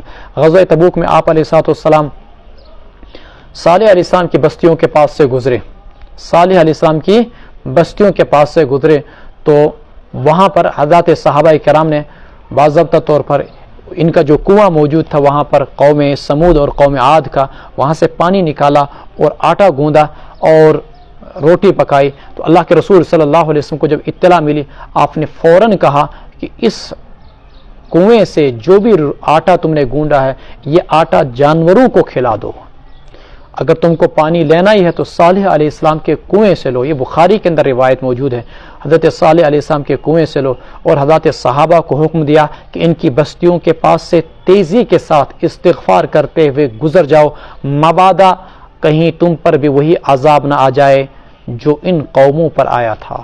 چنانچہ صالح علیہ السلام بھی یہاں سے چھوڑ کر یمن کی طرف چلے گئے تھے، اس شہر کا نام حضرموت تھا جہاں پر جا کر وہ بعد میں پھر بسے تھے۔ انہوں نے بھی ان بستیوں میں سکونت اختیار نہیں کی۔ افسوس کے ساتھ کہنا پڑتا ہے جن جن بستیوں پر اللہ کا عذاب بنایا تھا، آج کل کی حکومتیں جو عرب حکومتیں باضابطہ ان کو پکنک سپاٹ اور ٹورسٹ سپاٹ ان کو بنا رہی ہیں۔ فتولی عنہم وقال یا قوم لقد ابلغتکم رسالۃ ربی، ان سے واپس ہو لے، کہنے لگے میری قوم، میں نے تم تک اپنے رب کا پیغام پہنچایا، ونصحت لکم، میں نے تمہاری خیر خواہی کی، ولکن لا تحبون الناصحین، لیکن تم ہو کہ خیر خواہوں کو پسند نہیں کرتے ہو۔ ولوطن، یہی وہی چیز جو میں نے پیچھے بتائی کہ داعی کے لیے ضروری کیا ہے؟ خیر خواہی، درد ہونا چاہیے امت کا۔ جس شخص کے دل کے اندر امت کا درد ہوگا وہی امت کے اندر خیر خواہی کا فریضہ، دعوت کا فریضہ، ہدایت کا فریضہ انجام دے گا، امر بالمعروف اور نہی عن المنکر کا فریضہ انجام دے گا۔ لیکن جواب کیا ملے گا؟ اس سے بھی ہم کو پہلے آگاہ رہنا ہے کہ آپ یہ سوچیں کہ پھولوں کی سٹیج کے ساتھ ہمیں خوش آمدید کہا جائے گا، نہیں، بلکہ دائی کو پیغمبروں کی طرح گالیاں سننے کو ملیں گی اور اسی طریقے سے ان کی تکذیب کی جائے گی، حتیٰ کہ پتھروں سے سنسار کرنے کی دھمکی بھی دی جائے گی، جیسا کہ حضرت لوط علیہ السلام کو جلا وطن ہونے کی دھمکی دی گئی تھی۔ آ رہا ہے مضمون آگے۔ اور اسی طریقے سے حضرت نوح علیہ السلام کو کہا گیا پتھروں سے سنسار کر دیا جائے گا۔ حضرت شعیب علیہ السلام کو کہا گیا تھا لئن لم تنتہی ولولا رہتک لرجمناک، اگر آپ باز نہیں آئے، اگر آپ کا قبیلہ نہ ہوتا تو ہم آپ کو پتھروں سے سنسار کر دیتے۔ صادق شلوم، سورہ یاسین میں جن کا تذکرہ آتا 3 رسولوں کا، ان 3 رسولوں صادق، صدوق، شلوم، ان تینوں کو بھی تو یہی کہا گیا تھا لنرجمنکم ولا یمسنکم منا عذاب علیم، اگر تم ہم کو سمجھانے سے باز نہیں آئے تو ہم تم کو پتھروں سے سنسار کر دیں گے۔ یاد تھیزو، دین کی دعوت کی راہ کے اندر پھولوں سے استقبال نہیں کیا جاتا، خوش آمدید اور ویلکم نہیں کیا جاتا ہے، بلکہ یہاں گالیاں سننے کو ملتی ہیں۔ وَلُوطًا اِذْ قَالَ لِقَوْمِهِ، اور لوط علیہ السلام جب انہوں نے اپنی قوم سے کہا أَتَأْتُونَ الْفَاحِشَةَ، کیا تم برائی کا ارتکاب کرتے ہو، ایسی برائی مَا سَبَقَكُمْ بِهَا مِنْ أَحَدٍ مِنَ الْعَالَمِينَ، جس کا ارتکاب تم سے پہلے کائنات میں کسی نے نہیں کیا ہے۔ حضرت ابراہیم علیہ السلام جب ہجرت کر کے چل دیے عراق سے اور پہنچے اب باضابطہ طور پر شام کے اندر آج بھی جب آپ جائیں گے اردن کے اور اسرائیل کے بیچ میں ایک ایریا پڑتا ہے جہاں پر ڈیڈ سی اور بحر میت ہے، وہیں پر وہ بستیاں تھیں صدوم، عمورہ وغیرہ 5 بستیاں تھیں، بڑے بڑے شہر تھے جہاں پر قوم لوط آباد تھی۔ حضرت لوط علیہ السلام یہاں پر ٹھہر گئے، جبکہ حضرت ابراہیم علیہ السلام وہاں سے 50-100 کلومیٹر آگے چلے گئے۔ کنعان اس شہر کو بولا کرتے تھے، آج کل کے زمانے میں عربی میں اس کو شہر الخلیل بولتے ہیں، جبکہ یہودی اس کو ہیبرون بولتے ہیں، جہاں ابراہیم علیہ السلام کا مزار بھی موجود ہے۔ تو وہ تو ادھر چلے گئے اور حضرت لوط علیہ السلام اس شہر میں بس گئے، کہاں پر؟ صدوم میں، اور یہ ان کا مرکزی شہر تھا، اور یہاں کے لوگ شرک کے ساتھ ساتھ مختلف قسم کی برائیوں میں مبتلا تھے، بڑی عجیب و غریب قسم کی برائیاں، مثلاً کبوتروں کو آپس میں لڑانا، جانوروں کو آپس میں لڑانا، محفلوں کے اندر ایک ساتھ جمع ہو کے ریح کو زور سے خارج کرنا اور پھر یہ کہنا کہ بھائی کس کی بدبو زیادہ تیز ہے، بدبخت قسم کے لوگ تھے۔ اور اسی طریقے سے یہ بھی ان کی حرکتیں تھیں کہ بعض ضابطہ عورتوں کے ساتھ ان کو کسی بھی قسم کی دلچسپی نہیں تھی، بدکاری صرف لڑکوں کے ساتھ کیا کرتے تھے، چھوٹے چھوٹے لڑکوں کے ساتھ۔ قرآن کریم نے ان کو کہا اتأتون الفاحشۃ، ایسی برائی کا ارتکاب کرتے ہو جو جہاں بھر کے لوگوں میں سے کسی نے نہیں کی۔ انکم لتأتون الرجال، تم آتے ہو شہوت رانی کے غرض سے مردوں کے پاس، من دون النساء، عورتوں کو چھوڑ کر، بل انتم قوم مسرفون، تم لوگ ہو ہی حد تجاوزی کرنے والے۔ آگے سے قوم کے لوگوں نے کیا کہا، وما کان جواب قومہ، نہ تھا ان کی قوم کا کچھ بھی جواب سوائے اس کے کہ ان قالوا، انہوں نے بولا، اخرجوہم من قریتکم، نکال دو ان کو اپنی بستی سے، انہم اناس یتطہرون، یہ زیادہ پاک باز لوگ بنتے ہیں۔ آج کل بھی اہل ایمان جب پردے کی دعوت دیتے ہیں، اہل ایمان جب حیا کی دعوت دیتے ہیں تو اسی قسم کی باتیں سننے کو ملتی ہیں، انہم اناس یتطہرون، یہ زیادہ ہی پاک باز بنتے ہیں۔ عیاذا باللہ، یہ قوم لوط کے اندر یہ عادت تھی۔ انہوں نے حضرت لوط علیہ السلام سے کہا، اگر تو لوط اپنی اس دعوت سے باز نہیں آیا، لتکونن من المخرجین، تجھے ہم اپنے شہر سے جلا وطن کر دیں گے۔ بالآخر فائنلی اللہ کا عذاب آ گیا، فانجیناہ واہلہ، ہم نے ان کو بچا لیا اور ان کے گھر والوں کو، الا امرأتہ، سوائے ان کے بیوی کے، کانت من الغابرین، وہ تھی ان لوگوں میں سے جو پیچھے رہ جانے والے تھے۔ اللہ تعالیٰ نے حضرت لوط علیہ السلام کی طرف پیغام بھیجا، پڑھیں گے آپ انشاءاللہ 14ویں سپارے میں تفصیل آئے گی کہ آپ اپنے اہل و عیال کو لے کر یہاں سے فوراً نکل جائیے، فَأَسْرِ بِأَهْلِكَ وَاتَّبِعْ أَدْبَارَهُمْ وَلَا يَلْتَفِتْ مِنْكُمْ أَحَدٌ وَامْضُوا حَيْثُ تُؤْمَرُونَ، اس شہر کو چھوڑ دیجئے، راتوں رات نکل جائیے اور خود ان کے پیچھے پیچھے چلیے۔ اہل ایمان کو آگے آگے، مڑ کر پیچھے نہ دیکھنا۔ بیوی بھی جا رہی تھی، مڑ کر پیچھے دیکھا تو جو عذاب قوم پر آیا وہی ان پر آیا۔ کیا عذاب آیا؟ اللہ نے آسمان سے پتھروں کی بارش کی، اللہ نے بستی کو الٹ پلٹ کیا، اللہ نے جبریل امین کو بھیجا سب سے پہلے، جنہوں نے ایک ایسی چیخ ماری جس سے ان کے کلیجے پھٹنے لگے۔ پھر اسی پر اکتفا نہیں کیا، فجعلنا عالیہا سافلا، بستی کو جبریل امین نے یوں ہاتھ پر اٹھایا اور آسمانوں پہ لیا، اوپر سے نیچے پٹک دیا۔ اسی پر اکتفا نہیں، پھر اللہ نے اوپر سے ان پر باضابطہ طور پر پتھروں کی بارش کی۔ چوتھا عذاب، اللہ تعالیٰ نے اس زمین کو دھسا دیا اور وہاں پر باضابطہ طور پر ایک سمندر نکلا، ایک جھیل نکلی جس کو ہم ڈیڈ سی بولتے ہیں، اور ساری بستی نیچے دھس گئی۔ آج بھی اس جگہ پر، اس جھیل کے اندر کوئی جانور زندہ نہیں رہ سکتا ہے، یہ اللہ کا عذاب ہے۔ اسی وجہ سے بولتے ہیں اس کو ڈیڈ سی، مرا ہوا سمندر یا بحر میت عربی کے اندر، جس میں 32% صرف نمک ہی نمک ہے۔ الا امرأۃ کانت من الغابرین، لیکن افسوس ہے کہ اردن والے اسی ڈیڈ سی کا وہ نمک نکال کر، عذاب والا وہ نمک نکال کر $5 کے اندر بیچتے ہیں، کلو اور تھوڑا تھوڑا کر کے۔ وَأَمْطَرْنَا عَلَيْهِمْ مَطَرًا، ہم نے ان پر بارشیں برسائی۔ فَانظُرْ كَيْفَ كَانَ عَاقِبَةُ الْمُجْرِمِينَ، دیکھو، یعنی بارش کون سی؟ پتھروں کی بارش، دیکھو تو صحیح مجرموں کا انجام کیسا ہوا۔ وَإِلَىٰ مَدْيَنَ أَخَاهُمْ شُعَيْبًا، ہم نے مدین نامی بستیوں کی طرف حضرت شعیب علیہ السلام کو بھیجا، ان کے بھائی کو۔ یہ مدین، یہ بھی آج کل کے اردنی کے اندر یہ علاقے پڑھتے ہیں، یا تو مدین کی طرف بھیجا گیا تھا یا اصحاب الایکا نامی علاقے کی طرف ان کو بھیجا گیا تھا۔ اللہ بہتر جانتے ہیں حضرت شعیب علیہ السلام کو۔ اس قوم کی کیا بیماری تھی؟ یہ ناپ تول کے اندر کمی کیا کرتے تھے، ڈنڈی مارا کرتے تھے۔ ہماری قوم کے اندر بھی آج ہر شخص اپنے لحاظ سے ناپ تول میں کمی کرتا ہے۔ زمیندار اس گسو بیسنس بوٹ، وہ اس کو کوریدتا ہے اور اس کی چوری کرتا ہے۔ اور بجلی میٹر والوں کو دیکھو، بجلی کا بل گھٹا کر پیش کریں گے، یہ بھی تو چوری، یہ بھی تو ناپ تول کی کمی ہے۔ ملازم کو دیکھو، وہ بھی یہی ناپ تول کی کمی کرتا ہے۔ اس کے لیے ناپ تول کی کمی کیا ہے؟ ڈیوٹی کا ٹائم 10 سے لے کر 4 تک، وایت 1 بج نائر 3 بج، کیا یہ ناپ تول کی کمی نہیں ہے؟ ہر شخص اپنے اپنے لحاظ سے ناپ تول میں کمی کر رہا ہے۔ اللہ حفاظت فرمائے۔ قوم شعیب پر اسی وجہ سے اللہ تعالیٰ کی طرف سے عذاب آیا تھا۔ قال یا قوم اعبدوا اللہ، اور بھی ان کے اندر 3 بیماریاں تھیں۔ ایک یہ کہ شرک کیا کرتے تھے، ناپ تول کے اندر کمی کیا کرتے تھے، اور راستوں میں چوراہوں میں بیٹھ کر لوگوں کو ڈرایا اور دھمکایا کرتے تھے۔ ایک قسم کے ڈاکو قسم کے لوگ تھے یہ۔ قال یا قوم اعبدوا اللہ، کہنے لگے، حضرت شعیب علیہ السلام نے ان سے کہا، اے میری قوم، اللہ ہی کی عبادت کرو، ما لکم من الہ غیرہ، اللہ کو چھوڑ کر تمہارا کوئی معبود نہیں۔ قد جاءتکم بینۃ من ربکم، تمہارے پاس، تمہارے رب کے پاس جانب سے واضح دلائل اور احکامات آ چکے ہیں۔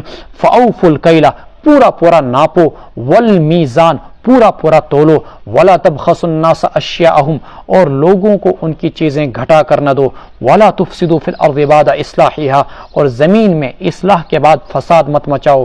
یعنی قرآن صرف فساد اسے نہیں بولتا ہے کہ پہاڑوں کو گرا دیا جائے یا آلودگی پھیلائی جائے یا ماحول کے اندر پولوشن عام ہو جائے، ٹھیک ہے، یہ مفہوم بھی اس آیت کا ہے، لیکن زمین کے اندر فساد سے بڑا فساد یہ ہے کہ اللہ کی زمین پر شرک کیا جائے، اللہ کے زمین پر ایسے اعمال کیے جائیں جس کی وجہ سے اللہ کا غضب آ جائے، زنا، شراب نوشی، قتل، ڈاکہ زنی، یہ سب چیزیں۔ ولا تبخسوا الناس اشیاءهم ولا تفسدوا في الارض بعد اصلاحها ذلكم خیر لكم، یہی تمہارے لیے بہتر ہے، ان کنتم مؤمنین، اگر تم صاحب ایمان ہو۔ ولا تقعدوا بكل صراط، اور نہ بیٹھ جایا کرو تم ہر راستے پر، توعدون، لوگوں کو ڈراتے ہو، وتصدون عن سبیل اللہ، اور اللہ کے راستے سے روکتے ہو، من آمن به، اس شخص کو جو اللہ پر ایمان لے آئے، وتبغونها عوجا، اور اس میں کمیاں ڈھونڈتے ہو، کجیاں تلاش کرتے ہو۔ وَاذْكُرُوا إِذْ كُنْتُمْ قَلِيلًا فَكَثَّرَكُمْ، اور یاد کرو اس وقت کو جب تم تھوڑے تھے، اللہ نے تمہاری گنتی بڑھا دی، تمہاری آبادی زیادہ کری۔ وَانظُرُوا كَيْفَ كَانَ عَاقِبَةُ الْمُفْسِدِينَ، اور دیکھو تم کہ کیسا رہا فسادیوں کا انجام۔ وَإِن كَانَ طَائِفَةٌ مِّنكُمْ آمَنُوا بِالَّذِي أُرْسِلْتُ بِهِ وَطَائِفَةٌ لَّمْ يُؤْمِنُوا فَاصْبِرُوا حَتَّى يَحْكُمَ اللَّهُ بَيْنَنَا وَهُوَ خَيْرُ الْحَاكِمِينَ، اور اگرچہ تھی تم میں سے ایک جماعت ایسی جنہوں نے ایمان لایا اس چیز پر جسے دے کر میں بھیجا گیا، بالذی ارسلت بہ، وطائفۃ لم یؤمنوا، اور ایک جماعت ایسی ہے جنہوں نے ایمان نہیں لایا۔ یعنی پیغمبر جب بھی دعوت دے گا کچھ لوگ ایمان لائیں گے، کچھ لوگ ایمان نہیں لائیں گے۔ فاصبروا، تمہارا کیا کام ہے؟ صبر اختیار کرو یہاں تک کہ اللہ ہمارے درمیان فیصلہ کر دے۔ اور فیصلے سے مراد یہ ہے کہ کل قیامت کے دن جو نافرمان ہیں وہ جہنم کے اندر، فرما بردار ہیں ان کو جنت میں پہنچا دے۔ وہ خیر الحاکمین، اللہ ہی سب سے بہترین فیصلہ کرنے والا ہے۔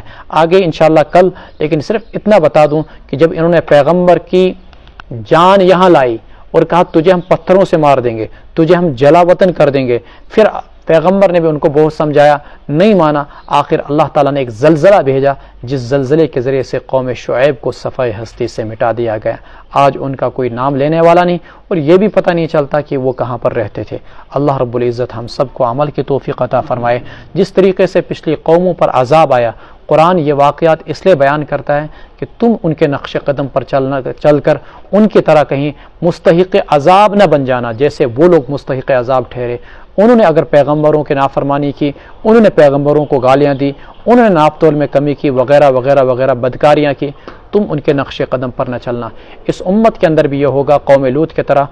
اللہ کے رسول علیہ السلام نے فرمایا یکتفی الرجال بالرجال وتکتفی النساء بالنساء، ایک زمانہ آئے گا کہ مرد مردوں پر اکتفا کریں گے، عورتیں عورتوں پر اکتفا کریں گے، اور اس وقت پوری دنیا میں کوشش کی جا رہی ہے کہ باضابطہ مردوں کا مردوں کے ساتھ نکاح کیا جائے، عورتوں کا عورتوں کے ساتھ نکاح کیا جائے، اور قانونی طور پر اس کو جائز قرار دیا جائے۔ اور بہت سارے ملکوں میں ایسے پارلیمنٹوں میں ہم جنس پرستوں نے ایسے قوانین پاس بھی کرائے، بہت سارے ملکوں میں یہ قوانین موجود ہیں۔ یہ قیامت کی علامتیں ہیں۔ اس امت کے لیے یہ حکم ہے کہ تم ان کے نقش قدم پر نہ چلنا، ورنہ تم بھی اللہ کے عذاب کا اسی طریقے سے شکار ہو جاؤ گے جیسے پچھلی قوموں عذاب کا شکار ہو گئی تھی۔ نہیں تو قرآن کوئی قصے کہانیاں کی کتاب نہیں ہے کہ صرف قصے کہانیاں مقصود ہے۔ قرآن کتاب ہدایت ہے، ڈرانا مقصود ہے کہ تم ان کے نقش قدم پر نہ چلنا۔ اللہ ہمیں